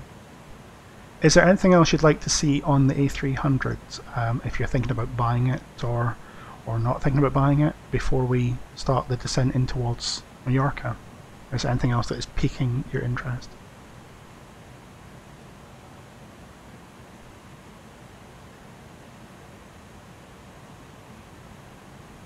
Is there anything you can see on the layout that I haven't done, I haven't set up correctly for the approach?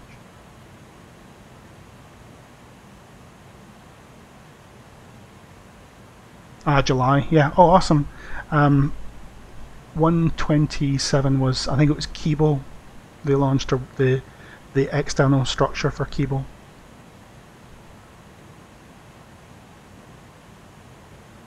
It's just amazing to see. And the fact that we'd been to 3 aborts before the final, it was 3 aborts before the final launch. There's like, they counted down to the second abort, I think happened about 6 seconds or maybe 10 seconds. It was quite close in. When you saw it on the TV screen at the visitor centre, you saw it fire up, and then you see the flame from the boosters as it clears one of the buildings. And then you hear it, and it's like this. It's inside your entire body. The bass from it. It's amazing. It's just an absolutely incredible machine. Incredible that it was only 20 years after Yuri Gagarin. You know, the shuttle was closer to Yuri Gagarin than we are to the shuttle first flight now. Toto has coded his own custom everything into the avionics. You could just put an asterisk in there. Guess why I coded my own open brackets, airplane, close brackets in my avionics. I love that. I can't wait to see this Challenger. We have high hopes for the Challenger. 777.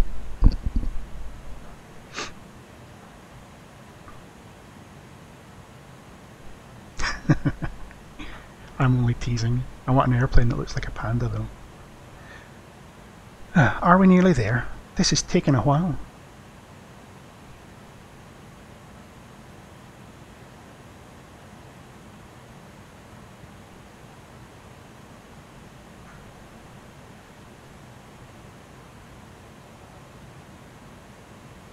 Yeah, I'd love to see a Falcon flyback, and I'd also, I mean, I know Starship's a bit of a controversial topic on the Hot Start Discord, but I think it's going to be awesome. For a space transport system, it's going to be awesome. For London to Glasgow, it's maybe a bit ostentatious.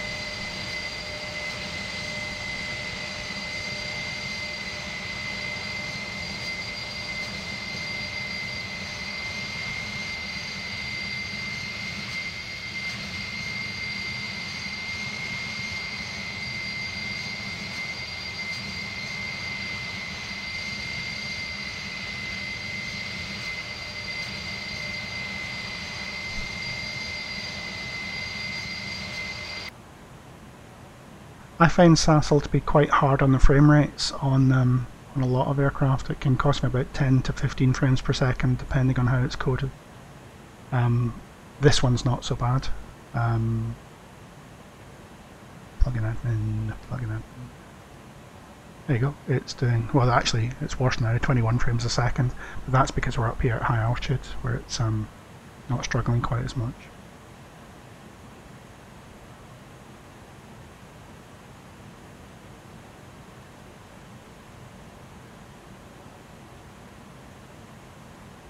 Yeah, the space side of Starship, Amy, is going to be brilliant. It's that iterative development that seems to be working for them at the moment. But planetary travel, yeah, it's not likely.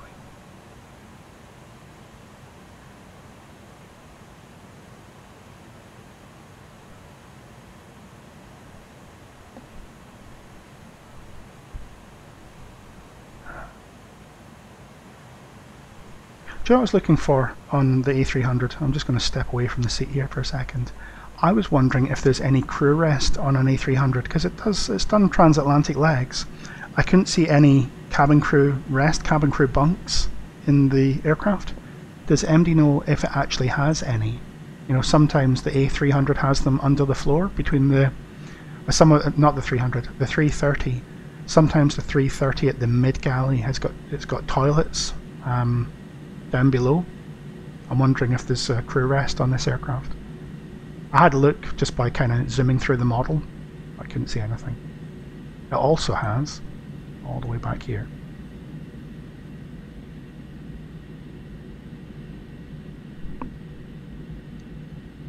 even more glass panels.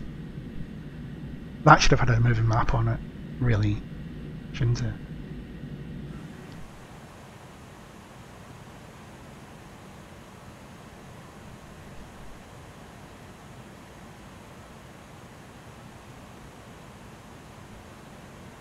Oh, that's a bit cheeky, Totorico. I mean, open source isn't that difficult to understand, is it? You just attribute it in your product and then you're good to go for the most part. You don't think it'd crew rest? No, maybe it's not super long range, is it, Captain Crash? What, 10, 11 hours?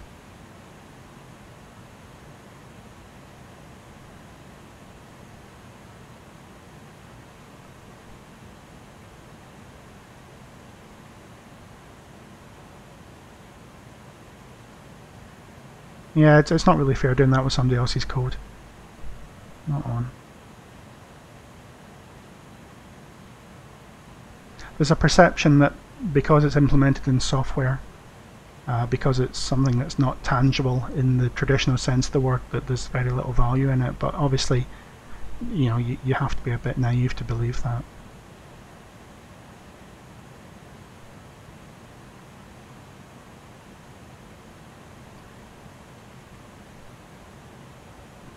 There's another terrain tile pending loading here.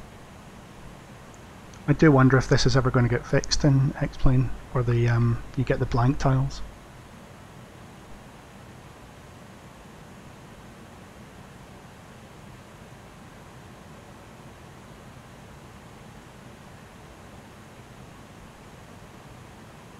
Oh, it's not X-Plane that's causing it in this case. Maybe I misunderstood. So there's two issues, isn't there? There's X-Plane, if there's a tile with no terrain on it in the middle of the water, you sometimes get a blank tile. And I thought that was something that Laminar were working on. I thought that was related to the tile loading. Maybe I got the wrong end of the stick there. Sorry about that. Should probably have checked my fuel. 10 tons, plenty.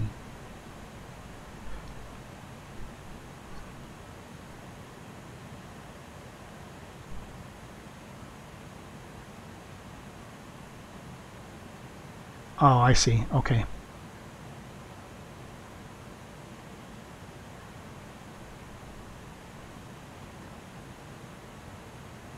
This one here.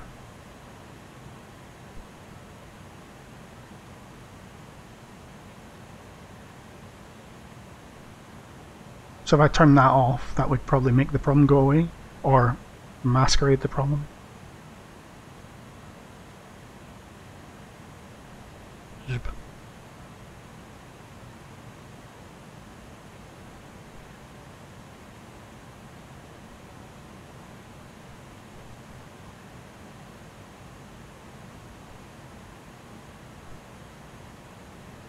There was something in the manual. Let me bring that up, Toto. Let me have a look at the manual. Excuse me, scrolling through on Nav tab. Installation.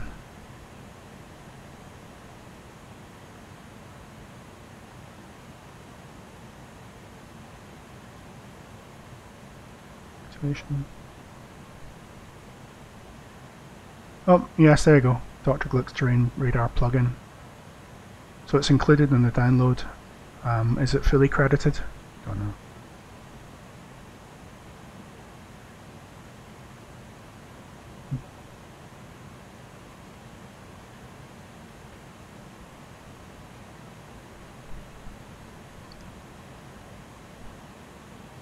We are getting closer to the descent. Right, 30 miles from top descent. Pilsner had a question about this a couple of days ago, if I remember correctly. And that is, how do we make it go downhill from here? So on the 320 you have got descent and open descent. And regardless of which mode you use, it will descend straight away. If you use descent mode, if I was to use descent mode now in a 320, what it would do is do 1,000 feet a minute until it intercepted the profile, which would be around about here, and then it would fly the profile. If I use open descent, it's basically the same as level change from here. But what the 320 doesn't have is the ability to fly along at 36,000 feet and then descend on the profile. Well, the Ini does have the ability to do that. The 300 can do that.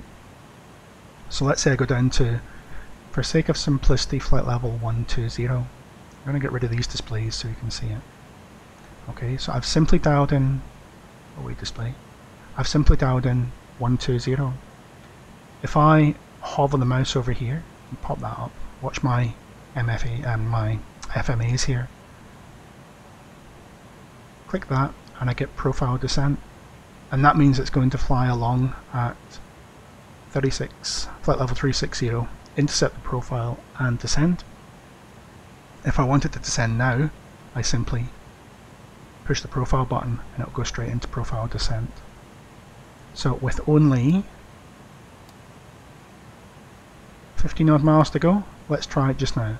So I'm going to push profile and it goes retard and profile descent.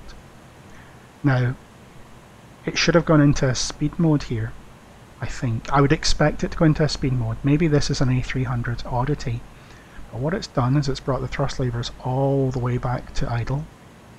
So it is enunciating what it's doing, and that's a good thing. So even if it's doing something a bit weird,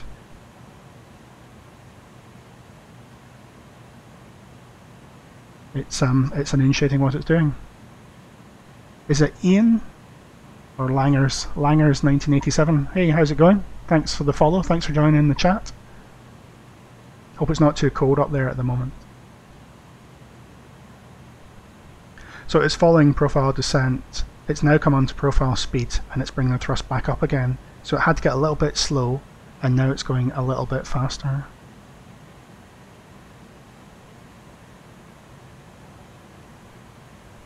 If it had gone into speed mode straight away, it would not have suffered from that. It wouldn't have had that problem.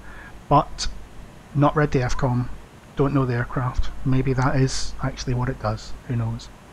The good thing is, as I said, the enunciators described what the aircraft was doing, so it makes it fairly easy to manage.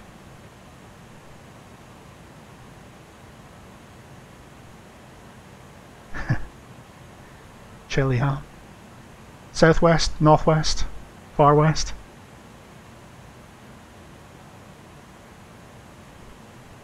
Those Germans have got to get to Majorca, Puerto Rico. I could take them to flight level 50 and 500 and, you know, show them the dark sky. But no, they want to go on holiday. Mallorca's calling.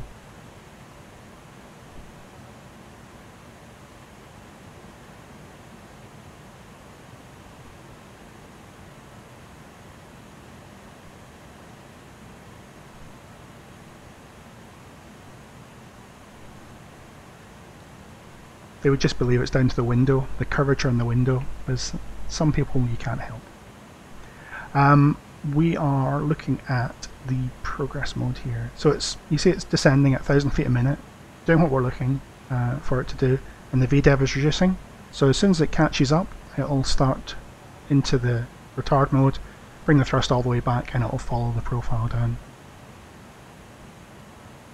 7.1 tons, so we've got plenty of gas. I keep looking in the wrong place for things I know that are there. Is that what I wanted? Load it up to about 10 tons of fuel pancake and 0 passengers, and then just leave it in toga all the way, see what happens. West coast, across from Faz Lane Naval Base, awesome.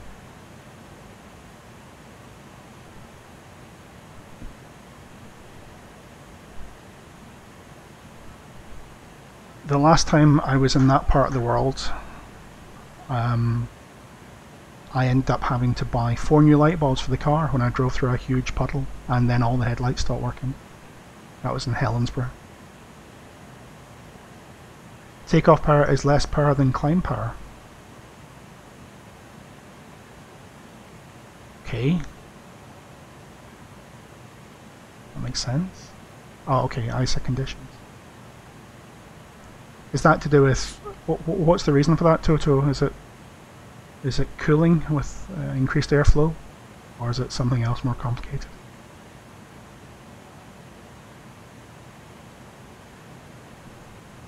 So it's in retard mode now. The thrust levers are all the way back. Descending quite nicely. No clue. Okay, fair enough.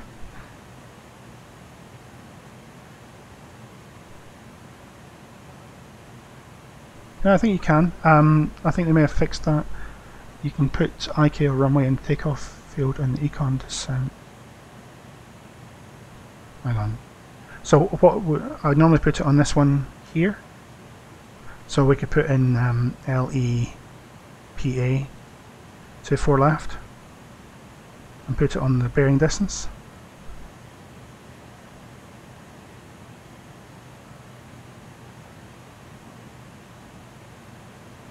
Oh, Greenock. Yeah, well, I'm from just down the coast. I'm from the southern part of the Ayrshire coast, but I've not been there since what year is it now? I left in 1996. So I live in England now. My wife's from Northern Ireland. My accent tends to come and go, back and forth, I'm told.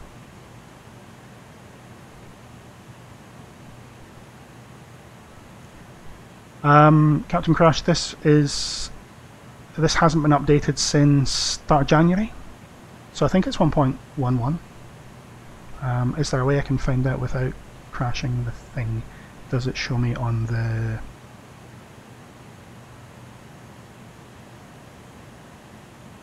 No, I don't have a menu button.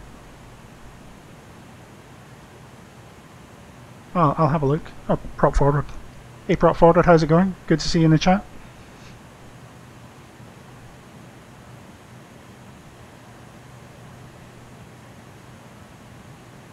Yeah, I was saying before, I don't know if you're in the chat then, Prop Forward. They seem to be fixing stuff. It's simply, I think it's down to how the interactions go leading into them fixing stuff that puts people on the back foot.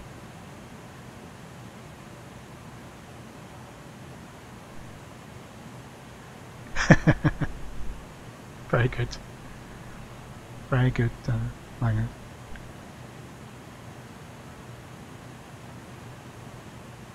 Right, where are we with regards to this descent? I'm going to stop looking at the chat for a minute and try and work out where my airplane is, because that's kind of what I'm supposed to be doing, I suppose. We've got 141 miles to go. If I look on the fuel prediction page, it says 8:29. It's currently 8 o'clock, so half an hour to go. I don't believe that, not with a shortcut. How about I put the seatbelt signs on and make sure that the crew gets sorted out. So seatbelts are on.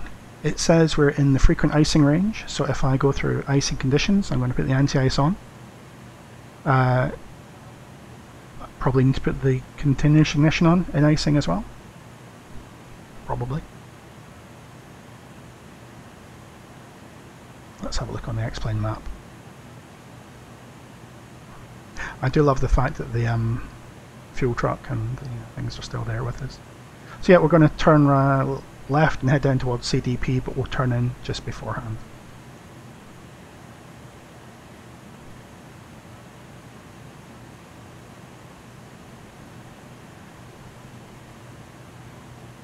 Can I go to level change? Yeah, sure, momentarily. Let's see what's going to happen. Boom. So the auto thrust goes blue for armed. That's kind of what I'd expect. The only thing about that is, so I'm trying to move it with my joystick at the moment, and it stays in the retard position. I don't know if it should be doing that, but you've got speed with Alt Blue, 120 and nav. Will it go back to profile? There we go. Retard profile descent. Is that the one, I've not looked at the link, Captain Crash, is that with the Primus avionics? Pom, which one is it? This is the CF6. Would I need the ignition?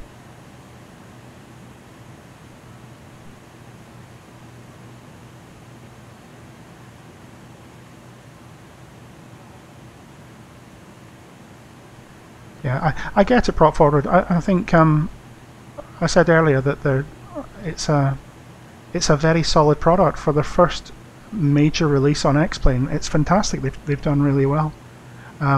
They could do with a bit of guidance on X-Plane aerodynamics, and maybe not fudge sounds like the wrong word to use, but maybe trust X-Plane a little bit more than before you start modifying the aerodynamics.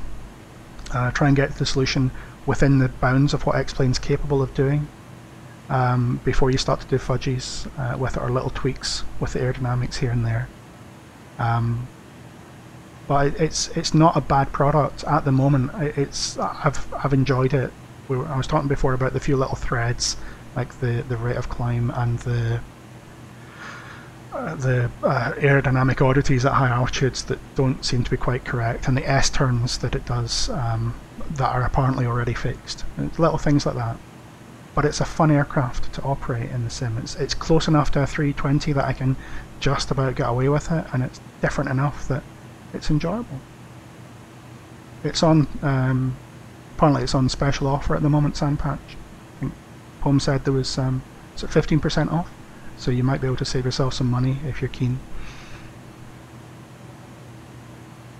The threshold 737-900, there's I think Pom knows about that. Pom and Sandpatch probably know about that.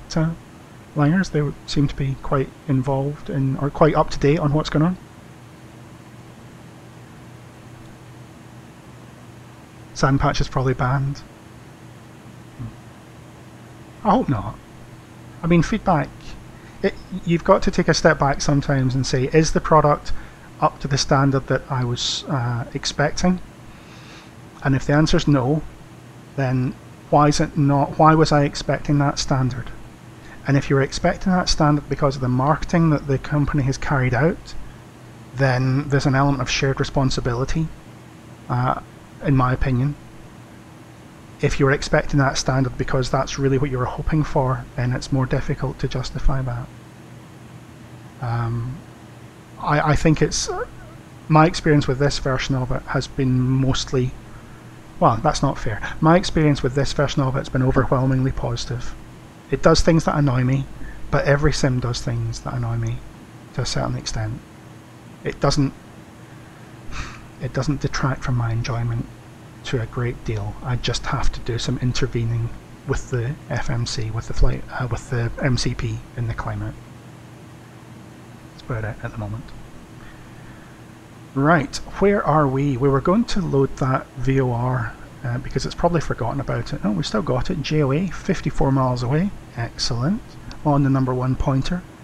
And 165. You're going to hate me for this because I'm going to cheat, but that's because my air traffic controller friends have a radar display and I do not have a radar display. All I have is a georeference map. Look at this. So once I'm basically beyond that 209 radial, I know that I'm fairly safe to turn. Vet yourself with Navigraph. If you don't have Navigraph and you want to start vectoring yourself, use the map. It's not cheating. You don't fly these aircraft procedurally, you fly them with air traffic controllers. I don't regard that as cheating. Some people might.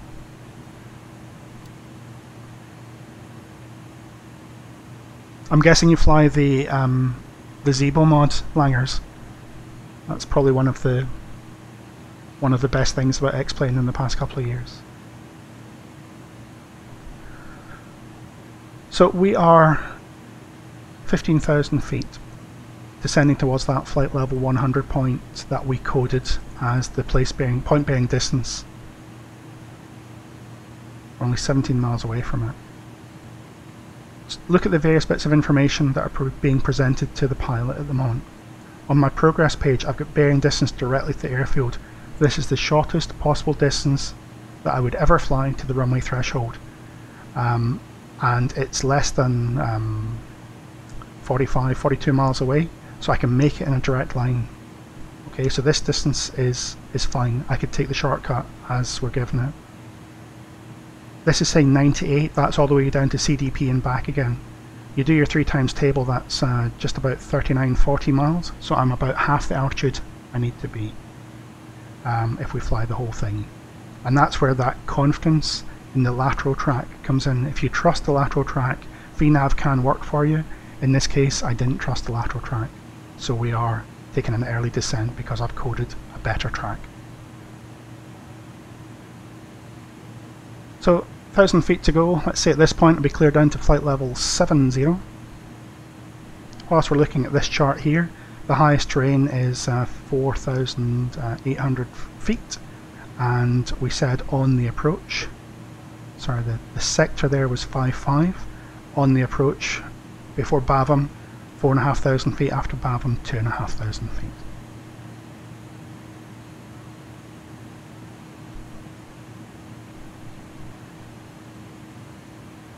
It has a message. The message says more drag. I think it's been a bit of a scaredy cat at the moment, to be honest. 12,000 feet, that would be 36 miles, and we've got 42, and we're not flying direct airfield at the moment, so it should be good. How high does it think we are?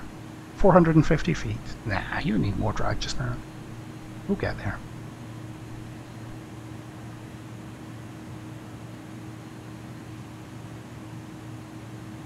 Yeah, I was only introduced to the Zebo last summer, Langers. It was pleasant to see how that had developed. It's fantastic that you've got something like that available in X-Plane for free at the moment. Let's have a look on the outside, because nice to see the scenery. There's the north coast of Mallorca. You can fly a nice visual arrival over the east coast and turn into the right here.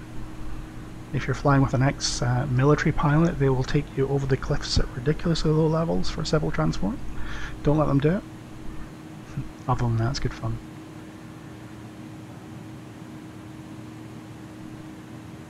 Right, I've got my seat belts on. What I'm going to do is I'm going to change the level change mode. I'm going to dial the speed back to 250 knots. I'm going to check on my sneaky radar display, and I am in the safe sector, in that away from terrain, 5.5. 38 miles, 10,000 feet required, so I'm going to get an instruction from air traffic that says direct to Bavam. So I'm going to verify Bavam we have. Insert. Insert.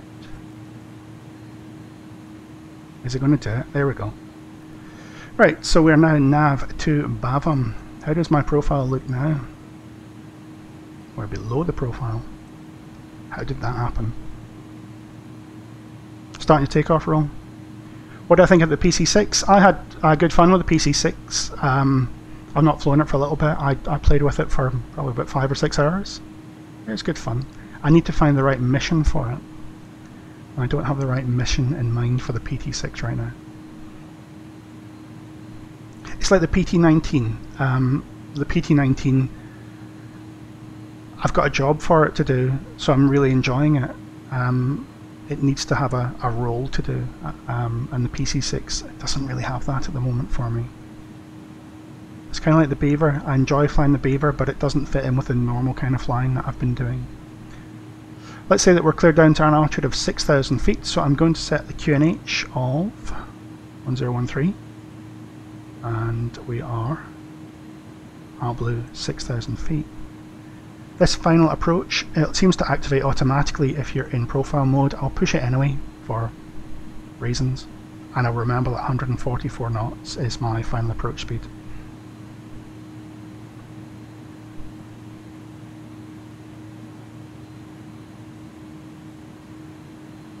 I'll flick the ILS on as well, I keep forgetting to do that. This centralised diamond on there is a bit misleading, but it doesn't actually have an ILS at the moment, so it should be off scale, I think. It's not the end of the world.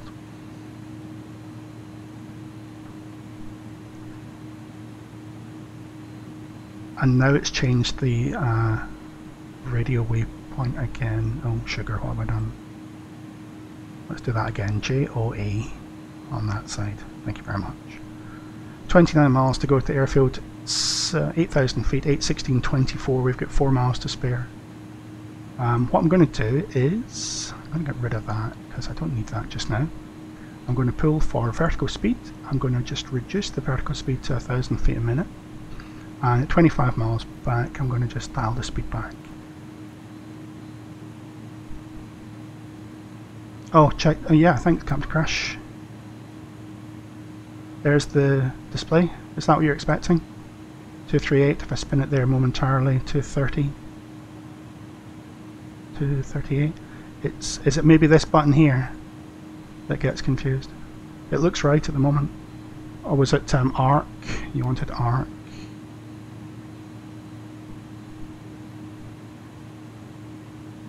Yeah, it's not doing it, is it? On arc mode, that's the VOR.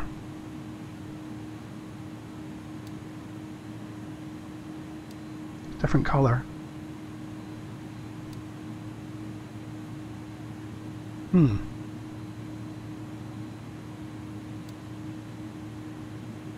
Interesting.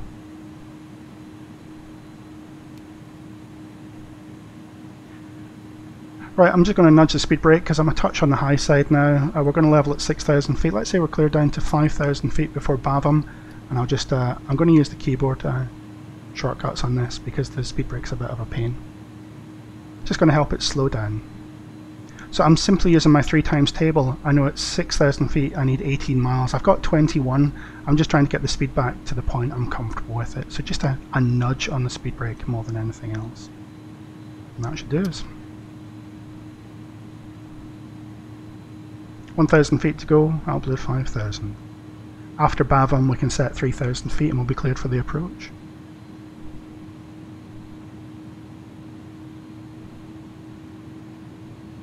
I'll just reduce the VS ever so slightly now.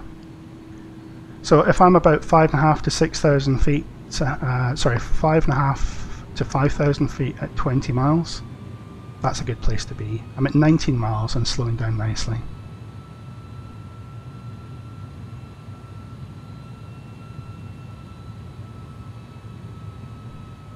We're cleared for the approach. I'll put it into land mode. There we've got Lockstar, Cat 2, so I'll flick the second autopilot on, Cat 3 dual. Intercept the localizer, and descending with the procedure, I could put 3,000 in, but I'm still going to intercept the glide slope. Speed brake's extended. Thank you. How did that happen? Did I push the wrong button? I don't remember pushing that. Oh well. There we go. I did wonder where the power was coming from. Thanks for that, Sampatch. You can qualify for pilot monitoring today. I'm going to increase the vertical speed rather than reduce it. And what I'm going to try and do is stay a little bit low on the glide slope diamond there. I'll take the first config, so that's slats, and I'll dial the speed back. So I'm trying to stay a little bit below the slope.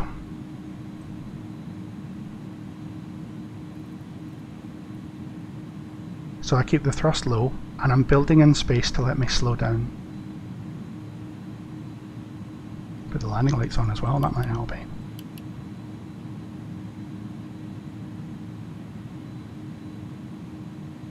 So 3,000 feet or 2,500 is the safe altitude at this point. I'm now going to back the vertical speed off, reduce to about 500 feet a minute, and checking my speed. The limiting speed is 215 knots, which we're inside. So glide slope, config 2, and I dial the speed back. That's like 180 knots. Yeah, VS all the way, Sandpatch, it's the way to go.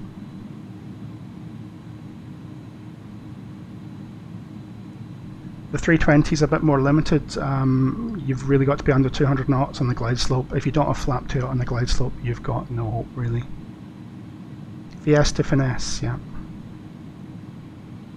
It's a good technique. Sit slightly low on the glide slope. Lots of people capture the glide slope as soon as they're cleared for it, but as long as you've got a descent clearance that lets you do it, you can sit slightly low, and that lets you reduce the rate of descent to get the speed reduction carried out without the speed brake.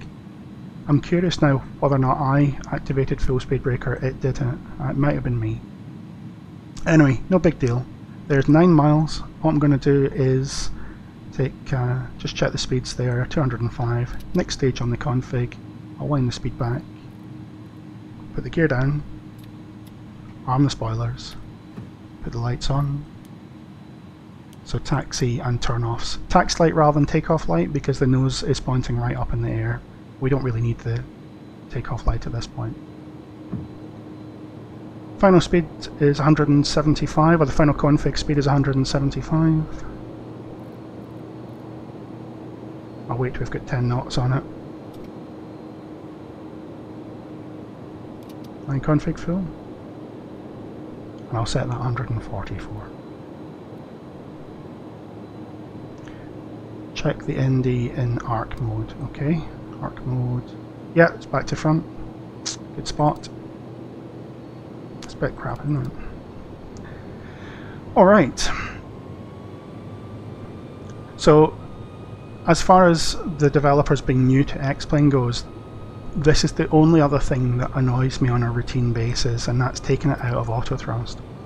I don't use a binding for the auto thrust because it doesn't work for me. What I've got to do is I'm going to look at my N1 and I'm going to use the disconnect on the thrust lever here, right? So my N1 is about 58%. I'm going to click the mouse and then I'm going to bring the thrust lever back to where the mouse was and click it again to get rid of the caution. And that way my lever's back roughly where the auto thrust had it. It really needs a better way of synchronizing with what you're doing. We've got gear down, we've got the greens.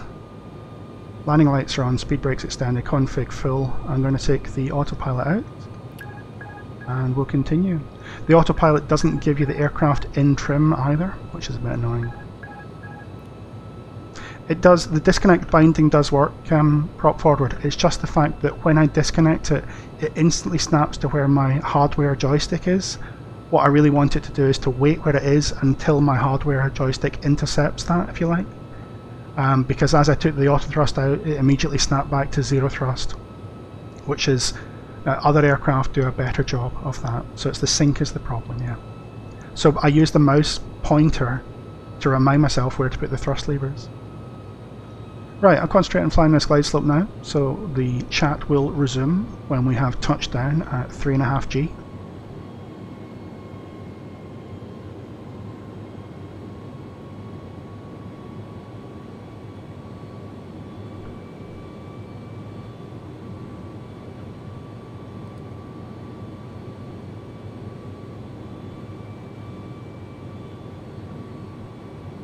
Seemed to miss the 1,000-foot rad-alt call, or maybe I was talking over it. Who knows? Better.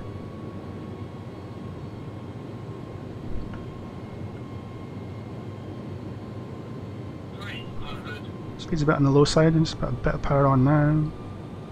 There's an Airbus pilot not keeping the speed in the scan.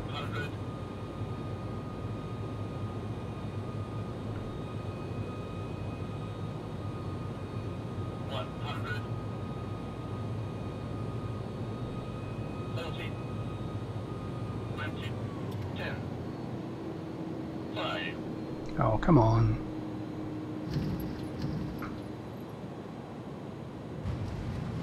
Spoilers. Reverse. And decel. It takes forever for those to spool up. Reverse idle. Bit floaty, huh? It's better than the last one. For the first couple of days I was flying this with the experimental flight model, and that was exciting. Right, the auto brakes are off. We'll vacate. Did I get forward idle? I didn't. Forward idle. It was in the touchdown zone, that's all that matters.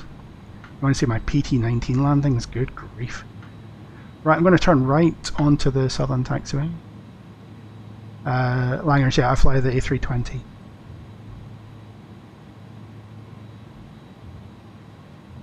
Turning right. I'm taxiing nice and slow.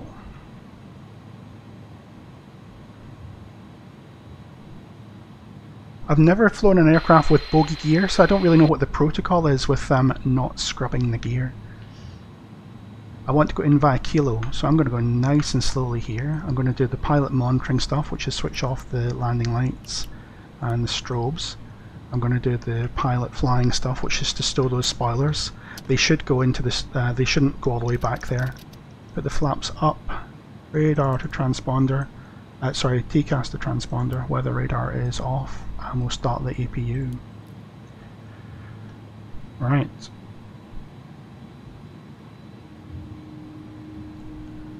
I hope King's going to record his English Electric Lightning performance. I should probably have had something to do with the FO's landing system select as well, but no drama, nobody died. We are going to turn to the left in via kilo.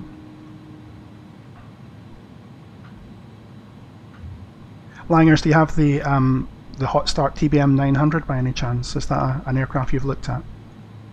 Even if you don't have the aircraft, have a look on the Hot Start Discord. There's lots of grown up aviation chat on there, and then you get Pancake King doing loops in airliners as well.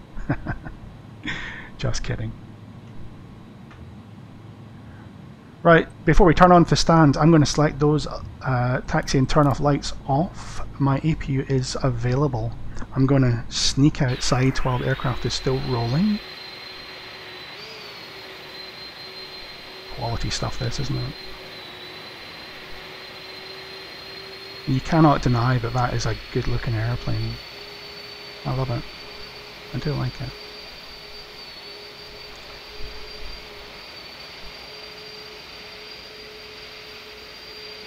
Yeah, the TBM is a good model. I was looking at the chat rather than taxiing here, and I'm trying to get my stupid eye point to look in the right direction with the joystick. Of course it's the mouse.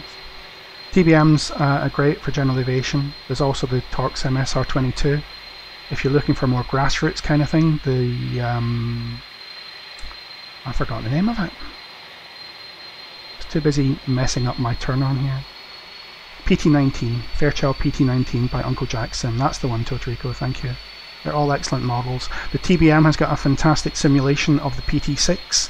I tend to think when I'm buying an aircraft, I'm buying an experience rather than just an airplane. What experience do you get? And the PT6 simulation on the Hot Start aircraft is very realistic.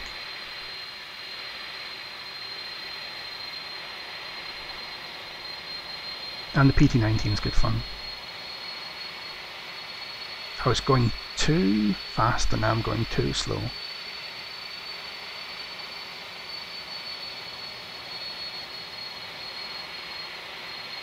The Hot Start Discord group, Langers. I'm sure somebody in the chat will be able to get you an invite. With those the PT19 and the TBM 900s, I'm not affiliated with them, just a happy, satisfied customer. Got a lot of time flying the TB19 in the sim. That seems like one of the spots we stop 330 on, so I'll set the parking brake, verify it's holding. It is. And we'll come in here and what do we need to do? Well, we're stopped. Verify the EPU's on. I'm going to clear those brake temp warnings because I can't see anything else when it's doing that. Right, APU is available. We'll shut down. Master's off. The pilot is going to double check that the fuel flow has gone to 0 and the slides are disarmed. With the slides disarmed, we can have the fuel flow 0, we can have the seat belts off, and slides disarmed and engine spooling down, we can have the beacon off. And the other pilot, he is going to do the 320 things of turning off the fuel pumps, all of the fuel pumps. He's going to do the 300 things of switching off the probe heat and the window heat, and then he's going to come down here.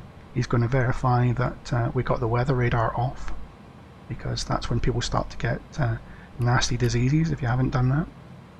And then we'll set the transponder to 2000 and stand by. So the weather radar's off, transponder's off, and we've got lights. We can go in here.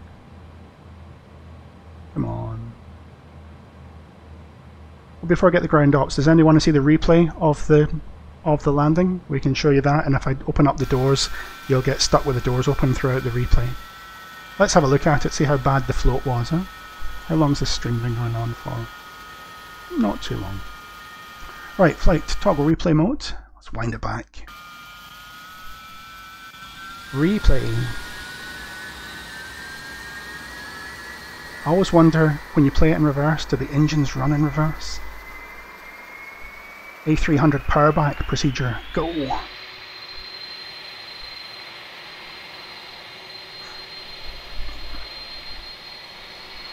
Pancake's been pulling on loose threads. I expect nothing less.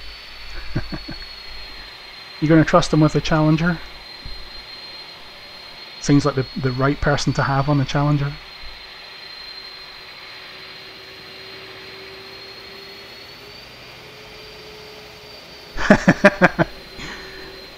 Yeah, somebody's got to trust him.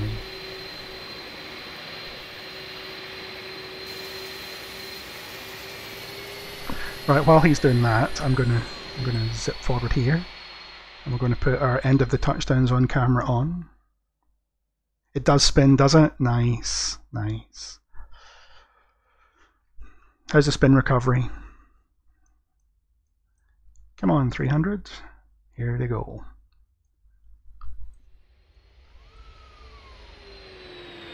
Zoom.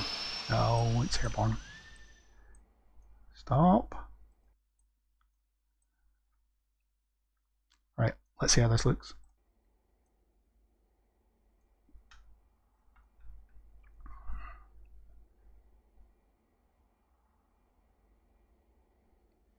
This is where the toeless radar really caught me out. The first landing was a touch on the firm side. That's not too bad. Oh, if only, I'm just gonna, oh, I've done it, I've pushed the wrong button. If only we had animated gear.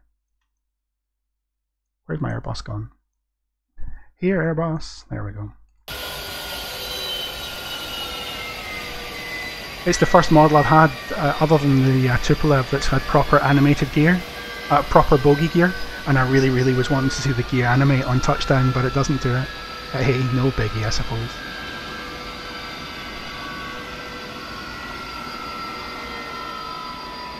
It's a thing of beauty, the aircraft. It really is a nice visual model. Spoilers, reverses. And look at the detail on the thrust reverse mechanism. It's pretty good.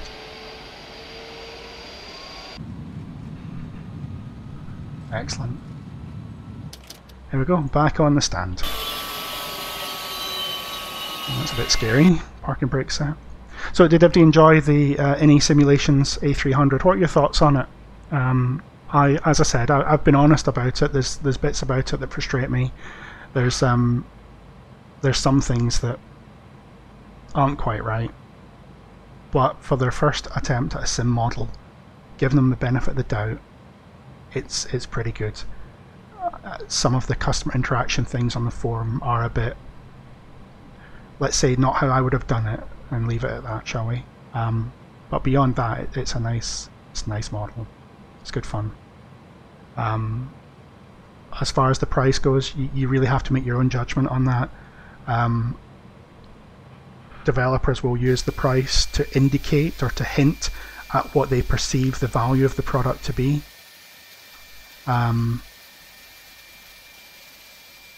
but you really just have to decide whether or not the price that you're being asked to pay for it is what you want to pay for it, and take it from there. I don't get into business of really doing reviews on aircraft because it's self-defeating ultimately. I enjoy the aircraft and I don't want to pick holes in something that I enjoy flying. Just be aware that this is an aircraft for enjoying flying with and for enjoying flying procedures, and it's good at that. If you want to have a full study simulation level of the A300 systems where you can go into the FCOM and the model will do everything, this might not be the right model for you at the time being. And it does need,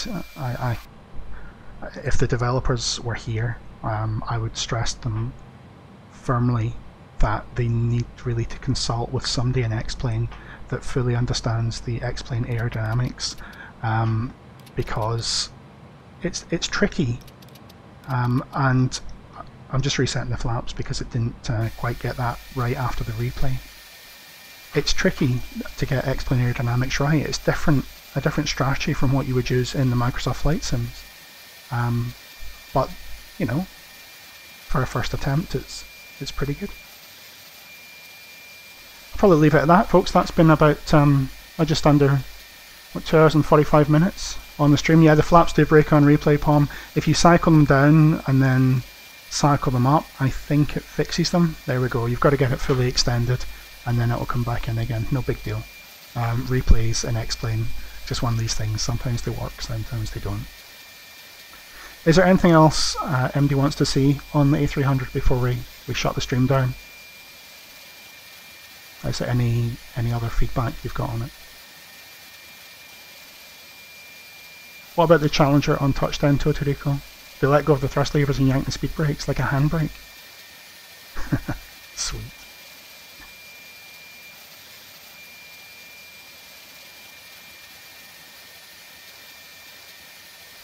Yeah, it's good fun. Thanks very much for your interest in the stream, everybody. I don't know how regular a feature it's going to be. As long as there's not much reward flying for me to do, then it makes sense to fly on the stream here as well. And nice to see some big jets on the stream while we're doing little airplanes on the tutorial videos. Folks, if you're not interested in the PT19, I totally understand that.